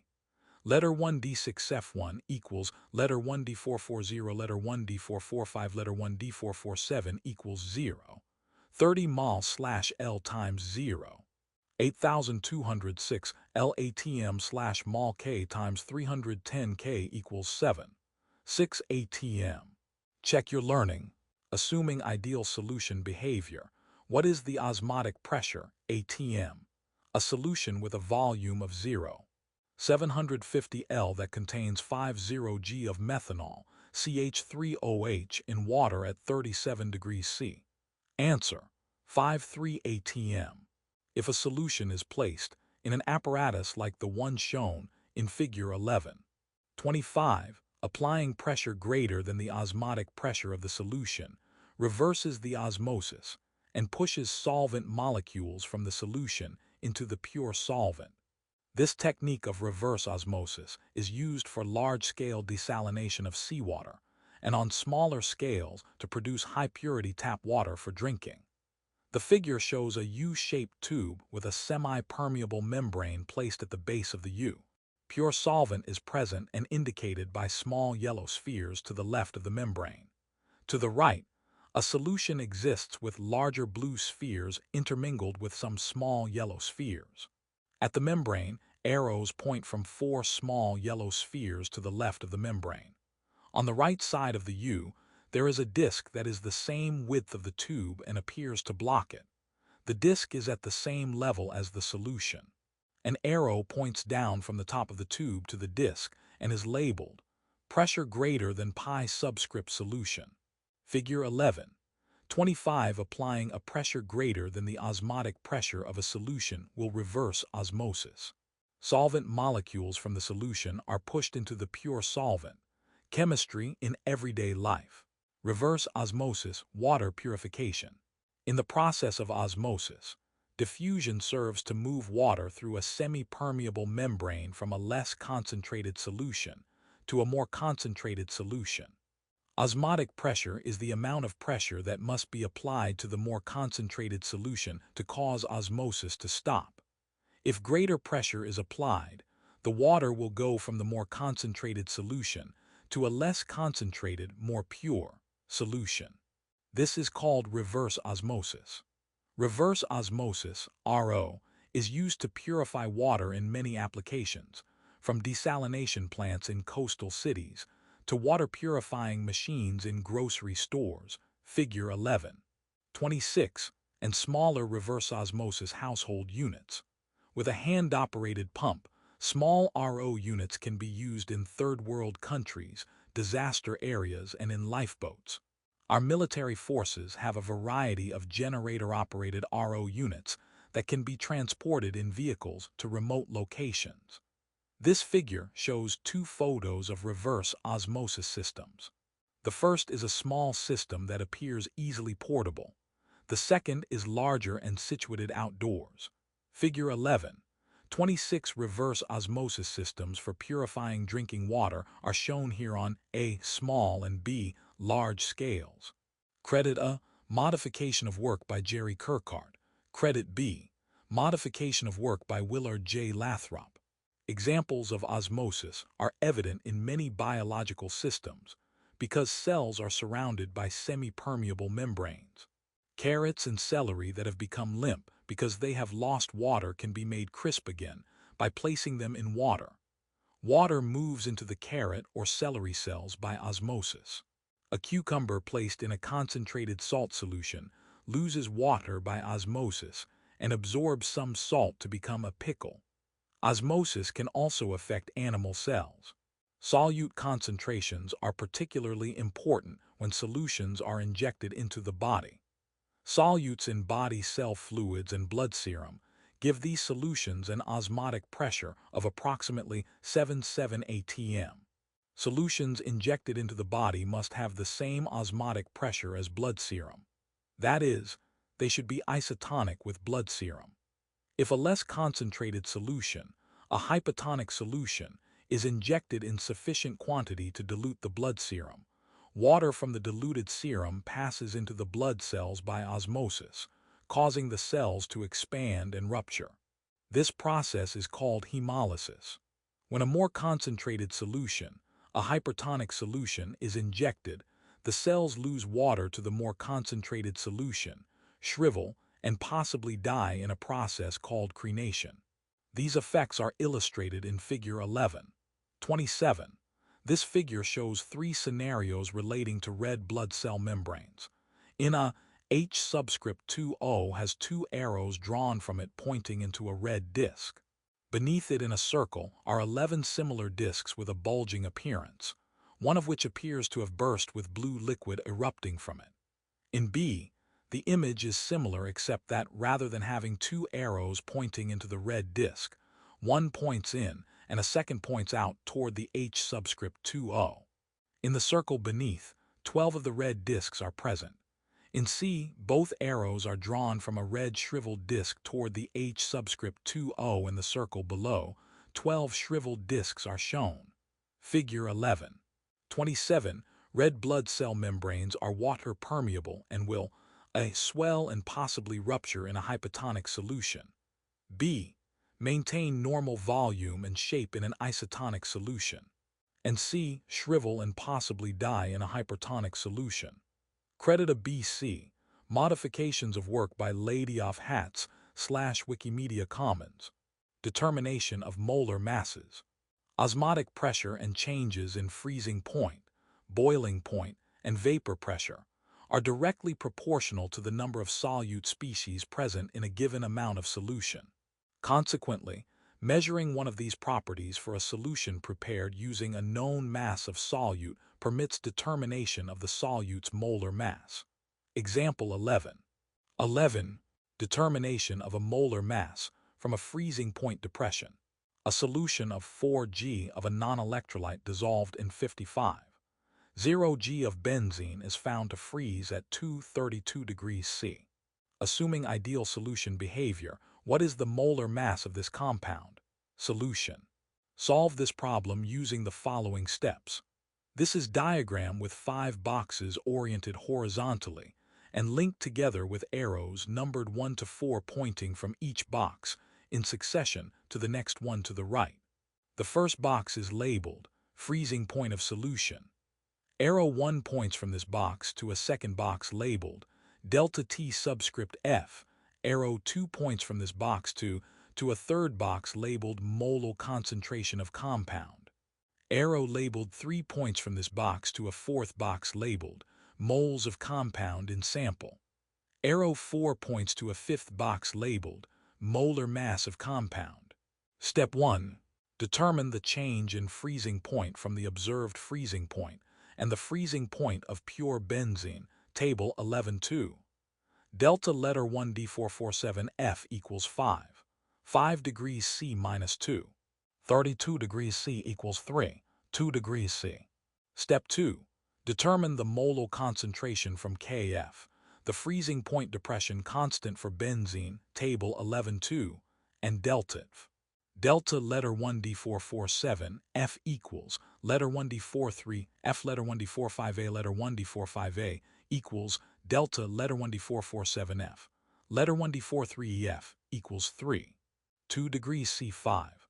12 degrees C letter 1D45A minus 1 equals 0. 63 M. Step 3. Determine the number of moles of compound in the solution from the molar concentration and the mass of solvent used to make the solution. Moles of solute equals 0. 63 mol solute 1. Kg solvent times 0. 0.550 kg solvent equals 0. Mol. Step 4. Determine the molar mass from the mass of the solute and the number of moles in that mass. Molar mass equals 4 g mol. 1 times 102 g/mol. Check your learning. A solution of 35. 7G of a non-electrolyte in 220. 0G of chloroform has a boiling point of 64. 5 degrees C. Assuming ideal solution behavior, what is the molar mass of this compound?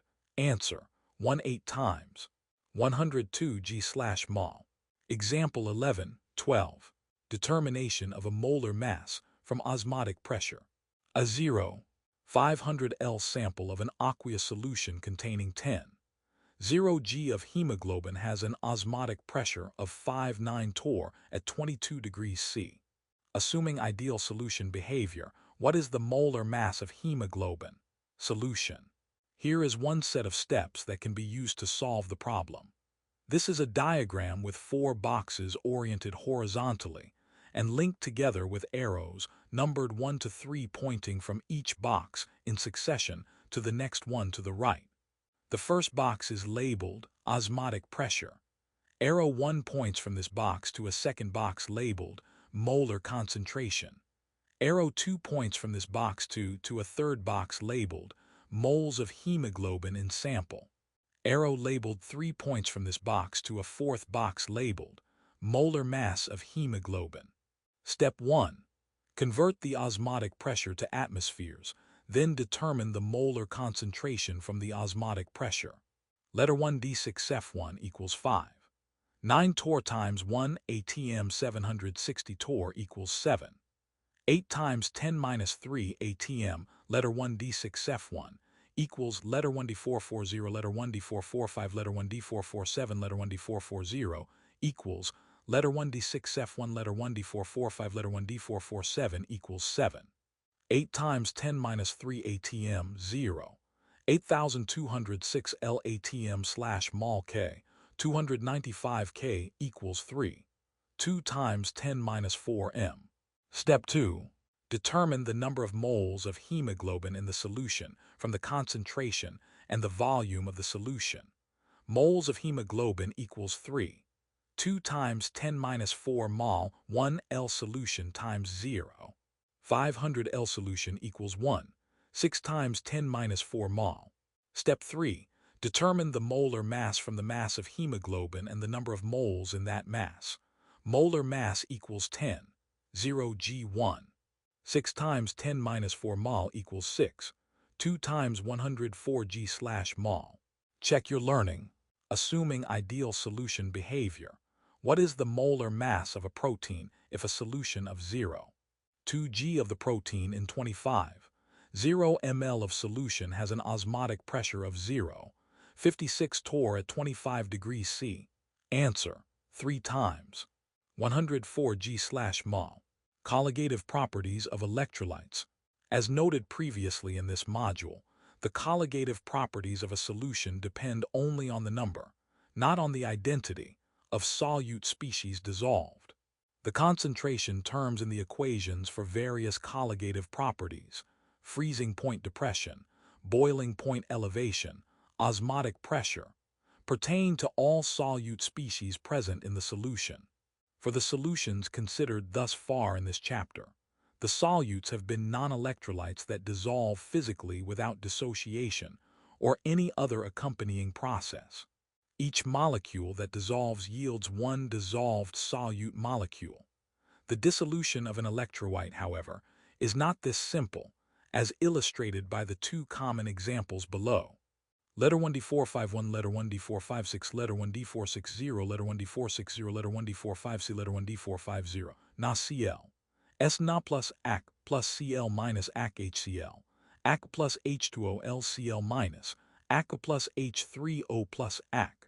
Considering the first of these examples, and assuming complete dissociation, a 1,0 m aqueous solution of NaCl contains 20 mole of ions, 10 mol Na plus and 10 mol Cl minus per each kilogram of water, and its freezing point depression is expected to be delta letter 1 D447 F equals 2,0 mol ion slash kg water times 1.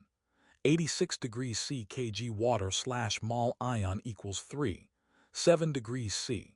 When this solution is actually prepared and its freezing point depression measured, however, a value of 3,4 degrees C is obtained.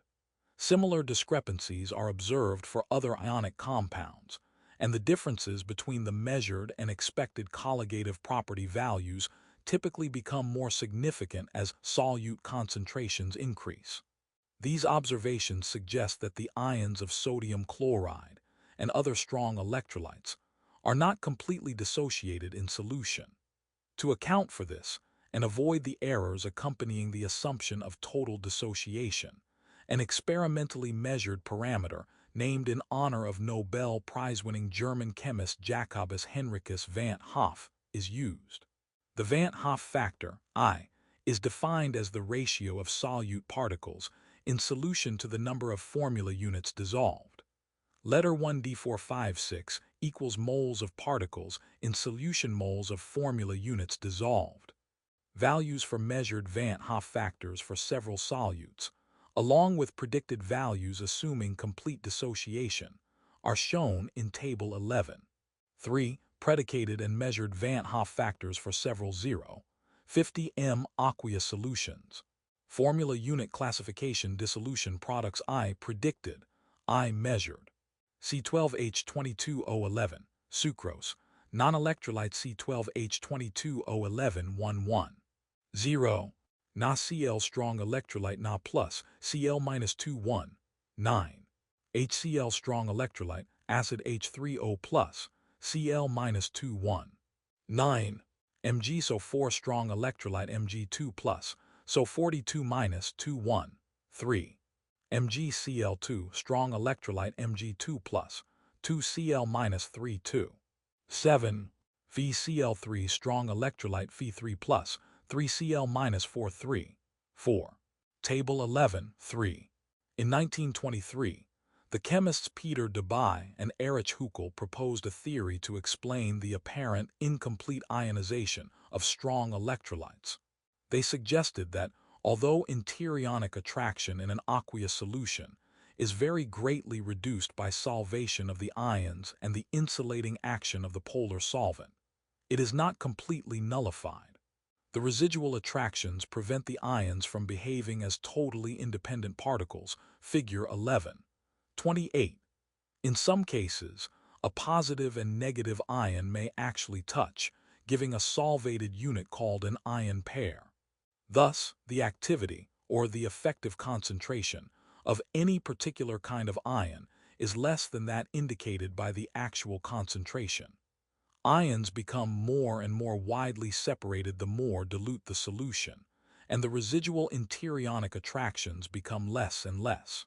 Thus, in extremely dilute solutions, the effective concentrations of the ions, their activities, are essentially equal to the actual concentrations. Note that the Van Hoff factors for the electrolytes in Table 11, 3 are for 0, 5m solutions, at which concentration the value of I for NaCl is 1,9, as opposed to an ideal value of 2.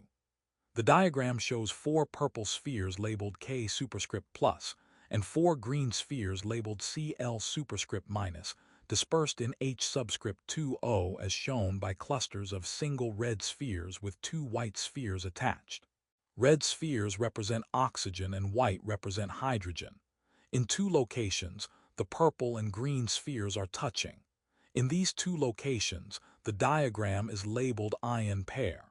All red and green spheres are surrounded by the white and red H subscript 2O clusters. The white spheres are attracted to the purple spheres, and the red spheres are attracted to the green spheres. Figure 11. 28. Dissociation of ionic compounds in water is not always complete due to the formation of ion pairs. Example 11. 13. The freezing point of a solution of an electrolyte. The concentration of ions in seawater is approximately the same as that in a solution containing 4.2 g of NaCl dissolved in 125 g of water. Use this information and a predicted value for the Van Hoff factor, Table 11.3, to determine the freezing temperature of the solution. Assume ideal solution behavior. Solution. Solve this problem using the following series of steps. This is a diagram with 6 boxes oriented horizontally and linked together with arrows numbered 1 to 5 pointing from each box in succession to the next one to the right. The first box is labeled mass of NaCl. Arrow 1 points from this box to a second box labeled moles of NaCl. Arrow 2 points from this box to a third box labeled moles of ions. Arrow labeled 3 points from this box to a fourth box labeled molality of solution. Arrow 4 points to a fifth box labeled change in freezing point. Arrow 5 points to a sixth box labeled new freezing point. Step 1. Convert from grams to moles of NaCl using the molar mass of NaCl in the unit conversion factor. Result: 0.72 mol NaCl. Step 2. Determine the number of moles of ions present in the solution using the number of moles of ions in 1 mole of NaCl as the conversion factor. 2 mol ions 1 mol NaCl. Result: 0.14 mol ions. Step 3. Determine the molality of the ions in the solution from the number of moles of ions and the mass of solvent in kilograms. Result: 1,2 m. Step 4. Use the direct proportionality between the change in freezing point and molar concentration to determine how much the freezing point changes. Result: 1 degrees C. Step 5. Determine the new freezing point from the freezing point of the pure solvent and the change. Result: -2, 1 degrees C. Check each result as a self-assessment, taking care to avoid rounding errors by retaining guard digits in each step's result for computing the next step's result. Check your learning. Assuming complete dissociation and ideal solution behavior, calculate the freezing point of a solution of 724 g of KCl2 in 175 g of water. Answer: -0, 208 degrees C. Learning objectives. By the end of this section, you will be able to describe the composition and properties of colloidal dispersions. List and explain several technological applications of colloids. As a child, you may have made suspensions such as mixtures of mud and water, flour and water, or a suspension of solid pigments in water, known as tempera paint. These suspensions are heterogeneous mixtures composed of relatively large particles that are visible, or that can be seen with a magnifying glass. They are cloudy, and the suspended particles settle out after mixing. On the other hand, a solution is a homogeneous mixture in which no settling occurs, and in which the dissolved species are molecules or ions. Solutions exhibit completely different behavior from suspensions. A solution may be colored, but it is transparent. The molecules or ions are invisible, and they do not settle out on standing. Another class of mixtures called colloids, or colloidal dispersions, exhibit properties intermediate between those of suspensions and solutions. Figure 11.29. The particles in a colloid are larger than most simple molecules. However, colloidal particles are small enough that they do not settle out upon standing. This figure contains 3 photos and corresponding particle diagrams. In a photo of an aquarium containing fish is shown. The particle diagram beneath it shows 90 tiny red spheres. In B, a photo is shown of milk being poured into a cup. The corresponding particle diagram shows about 25 medium-sized red spheres. In C, a photo is shown of 2 pairs of sandal-clad feet in mud. The particle diagram below shows 10 fairly large red spheres. Figure 11.29. A solution is a homogeneous mixture that appears clear, such as the salt water in this aquarium. B, in a colloid such as milk, the particles are much larger but remain dispersed and do not settle. C, a suspension, such as mud, is a heterogeneous mixture of suspended particles that appears cloudy and in which the particles can settle. Credit a photo. Modification of work by Adam Wimsatt. Credit B photo. Modification of work by Melissa Weiss. Credit C photo. Modification of work by Peter Burgess. The particles in a colloid are large enough to scatter light, a phenomenon called the Tyndall effect. This can make colloidal mixtures appear cloudy or opaque, such as the searchlight beams shown in Figure 11.30. Clouds are colloidal mixtures. They are composed of water droplets that are much larger than molecules, but that are small enough that they do not settle out. This is a photo of searchlight beams in the night sky of a city scene. Figure 11.30. The paths of searchlight beams are made visible when light is scattered by colloidal-sized particles in the air, fog, smoke, etc. Credit Bauman/Wikimedia Commons. The term colloid, from the Greek words kala, meaning glue, and eidos, meaning like, was first used in 1861 by Thomas Graham to classify mixtures such as starch in water and gelatin.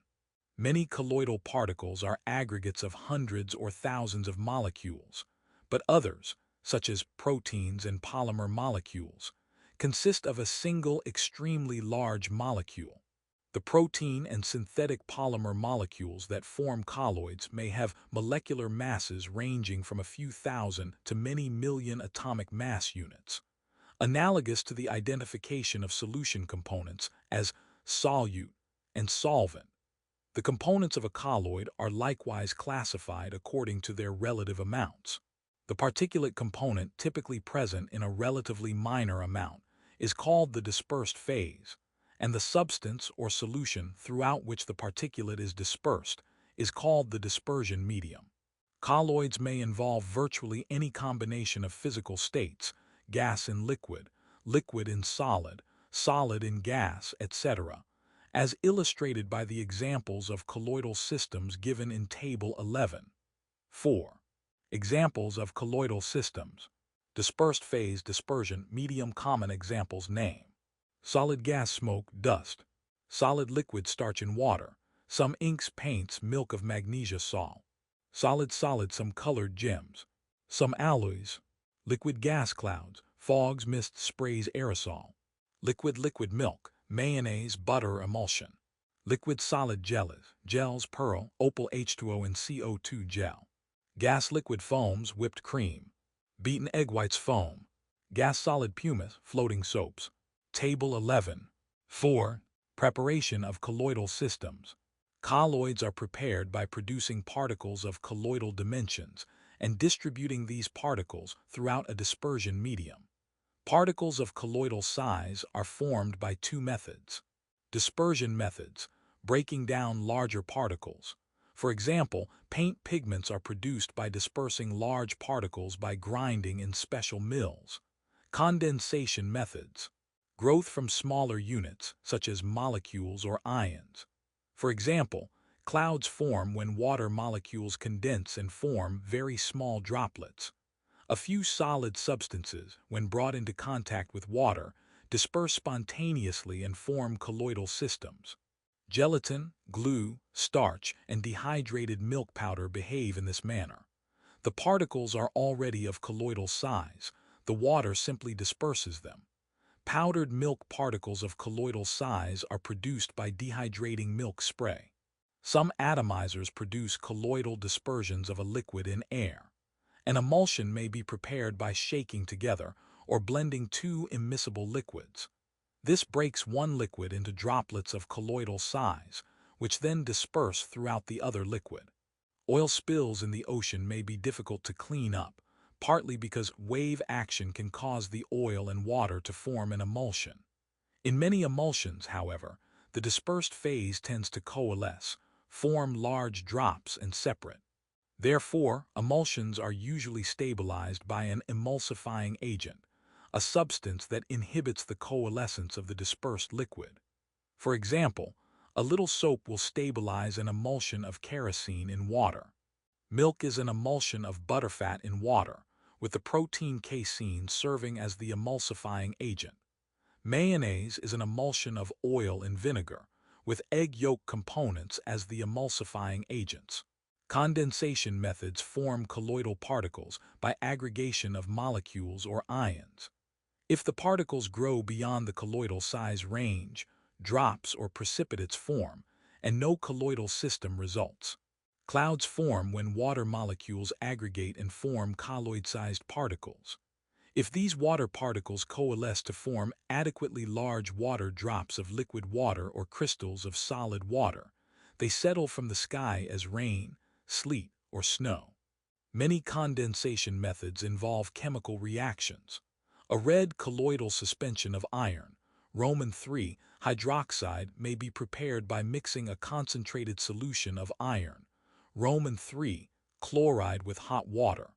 Fe3 plus Ac plus 3Cl minus Ac plus 6H2O letter 1D459 Fe O3 letter 1D460 plus H3O plus letter 1D44 letter 1D45E plus 3Cl minus letter 1D44 letter 1D45E.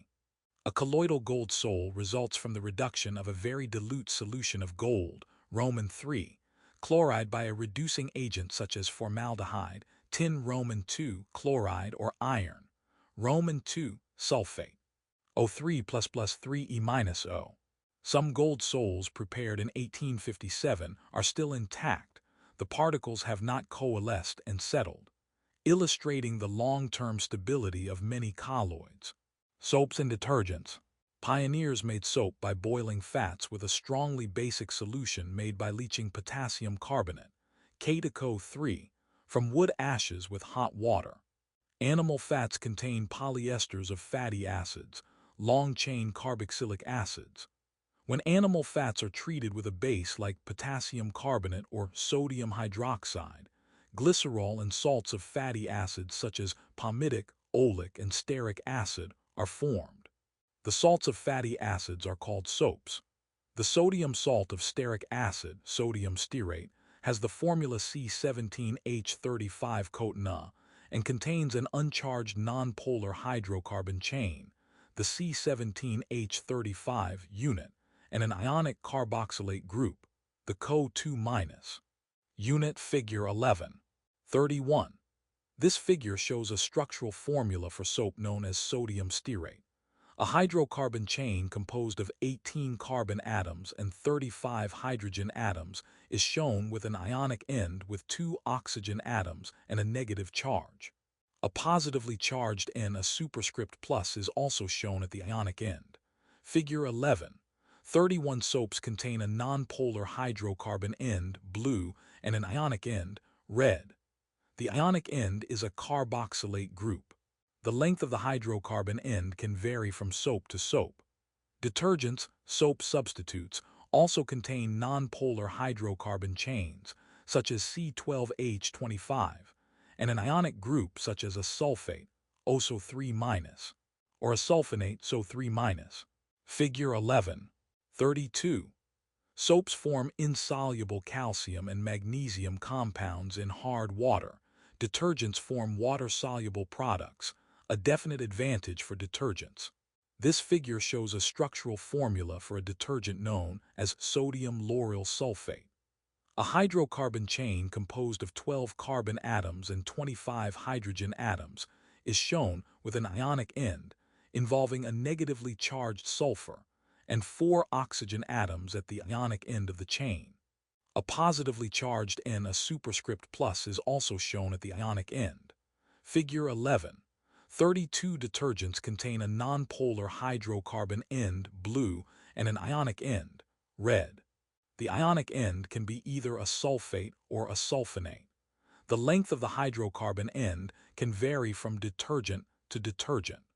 The cleaning action of soaps and detergents can be explained in terms of the structures of the molecules involved. The hydrocarbon nonpolar end of a soap or detergent molecule dissolves in, or is attracted to, nonpolar substances such as oil, grease, or dirt particles. The ionic end is attracted by water polar, illustrated in Figure 11.33. As a result, the soap or detergent molecules become oriented at the interface between the dirt particles and the water, so they act as a kind of bridge between two different kinds of matter, nonpolar and polar. Molecules such as this are termed amphiphilic since they have both a hydrophobic, water-fearing, part and a hydrophilic, water-loving, part. As a consequence, dirt particles become suspended as colloidal particles and are readily washed away. This figure shows a drop of oil in which approximately 30 hydrocarbon tails are oriented toward the center of the drop, with ionic ends, indicated as tiny red spheres on the surface of the oil drop. Solvated cations are indicated as purple spheres surrounded by clusters of H2O molecules, shown as tiny clusters of red central oxygen spheres, with 2 white hydrogen spheres attached. Figure 11.33. This diagrammatic cross-section of an emulsified drop of oil in water shows how soap or detergent acts as an emulsifier. Chemistry in everyday life. Deepwater Horizon oil spill. The blowout of the Deepwater Horizon oil drilling rig on April 20, 2010, in the Gulf of Mexico near Mississippi began the largest marine oil spill in the history of the petroleum industry. In the 87 days following the blowout, an estimated 49 million barrels, 210 million gallons, of oil flowed from the ruptured well 5,000 feet below the water's surface. The well was finally declared sealed on September 19, 2010. Crude oil is immiscible with and less dense than water, so the spilled oil rose to the surface of the water. Floating booms, skimmer ships, and controlled burns were used to remove oil from the water's surface in an attempt to protect beaches and wetlands along the Gulf Coast. In addition to removal of the oil, attempts were also made to lessen its environmental impact by rendering it soluble, in the loose sense of the term, and thus allowing it to be diluted to hopefully less harmful levels by the vast volume of ocean water. This approach used 84 million gallons of the oil dispersant Corexit 9527, most of which was injected underwater at the site of the leak, with small amounts being sprayed on top of the spill. Corexit 9527 contains 2-butylxethanol, C6H14O2, an amphiphilic molecule whose polar and nonpolar ends are useful for emulsifying oil into small droplets, increasing the surface area of the oil and making it more available to marine bacteria for digestion. Figure 11.34. While this approach avoids many of the immediate hazards that bulk oil poses to marine and coastal ecosystems, it introduces the possibility of long-term effects resulting from the introduction of the complex and potential toxic components of petroleum into the ocean's food chain. A number of organizations are involved in monitoring the extended impact of this oil spill, including the National Oceanic and Atmospheric Administration. Visit this website for additional details. In Figure A satellite image is shown with an inset pointing out the Gulf Coast of the southern United States. In Figure B, a photo of a plane is shown spraying over water contaminated with oil. In Figure C, a molecule composed of 6 black carbon atoms, 2 red oxygen atoms, and 14 white hydrogen atoms is shown. Figure 11.34a. This NASA satellite image shows the oil slick from the Deepwater Horizon spill. B. A U.S. Air Force plane sprays Corexit, a dispersant. C. The molecular structure of 2-butylxethanol is shown. Credit A. Modification of work by NASA FT2 Demis, NL/Wikimedia Commons. Credit B. Modification of work by NASA MODIS Rapid Response Team /Wikimedia Commons. Electrical properties of colloidal particles. Dispersed colloidal particles are often electrically charged. A colloidal particle of iron, Roman 3 hydroxide, for example, does not contain enough hydroxide ions to compensate exactly for the positive charges on the iron, Roman 3 ions. Thus, each individual colloidal particle bears a positive charge, and the colloidal dispersion consists of charged colloidal particles and some free hydroxide ions, which keep the dispersion electrically neutral. Most metal hydroxide colloids have positive charges, whereas most metals and metal sulfides form negatively charged dispersions. All colloidal particles in any one system have charges of the same sign.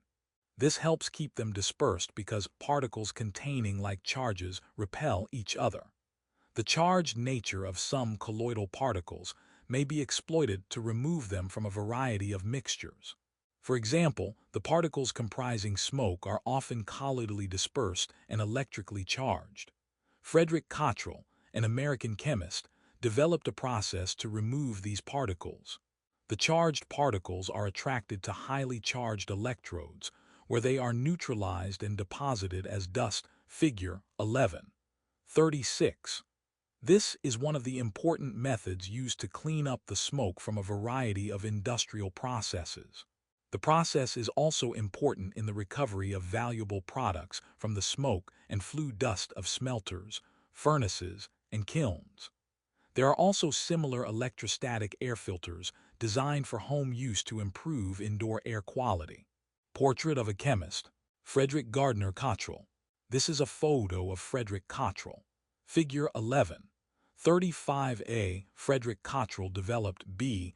the electrostatic precipitator, a device designed to curb air pollution by removing colloidal particles from air. Credit B. Modification of work by S.P. Lott /Wikimedia Commons. Born in Oakland, CA, In 1877, Frederick Cottrell devoured textbooks as if they were novels and graduated from high school at the age of 16. He then entered the University of California, UC, Berkeley, completing a bachelor's degree in 3 years. He saved money from his $1,200 annual salary as a chemistry teacher at Oakland High School to fund his studies in chemistry in Berlin with Nobel Prize winner Jacobus Henricus van Hoff, and in Leipzig with Wilhelm Ostwald, another Nobel awardee. After earning his Ph.D. in physical chemistry, he returned to the United States to teach at UC Berkeley. He also consulted for the DuPont Company, where he developed the electrostatic precipitator, a device designed to curb air pollution by removing colloidal particles from air. Cottrell used the proceeds from his invention to fund a nonprofit research corporation to finance scientific research. This figure shows a diagram of a Cottrell precipitator. An arrow pointing into a cylindrical chamber shows the path of soot-laden smoke. In the presence of high DC voltage in both point and plate electrodes, soot particles are removed at the bottom of the chamber and soot-free air exits the top. A photo shows the honeycomb electrodes of a modern electrostatic precipitator. Figure 11. 36 in a Cottrell precipitator, positively and negatively charged particles are attracted to highly charged electrodes, where they are neutralized and deposited as dust. Gels, gelatin desserts such as Jell-O, are a type of colloid. Figure 11. 37. Gelatin sets on cooling because the hot aqueous mixture of gelatin coagulates as it cools, yielding an extremely viscous body known as a gel. A gel is a colloidal dispersion of a liquid phase throughout a solid phase. It appears that the fibers of the dispersing medium form a complex three-dimensional network, the interstices being filled with the liquid medium or a dilute solution of the dispersing medium. In this figure, a large molecular model of gelatin is shown with black carbon atoms, red oxygen atoms, white hydrogen atoms, and blue nitrogen atoms. A photo is shown of gelatin dessert cut into colorful rectangles. Figure 11. 37 gelatin desserts are colloids in which an aqueous solution of sweeteners and flavors is dispersed throughout a medium of solid proteins. Credit photo. Modification of work by Stephen D. Pillow. Pectin, a carbohydrate from fruit juices, is a gel-forming substance important in jelly making. Silica gel, a colloidal dispersion of hydrated silicon dioxide, is formed when dilute hydrochloric acid is added to a dilute solution of sodium silicate. Canned heat is a flammable gel made by mixing alcohol and a saturated aqueous solution of calcium acetate.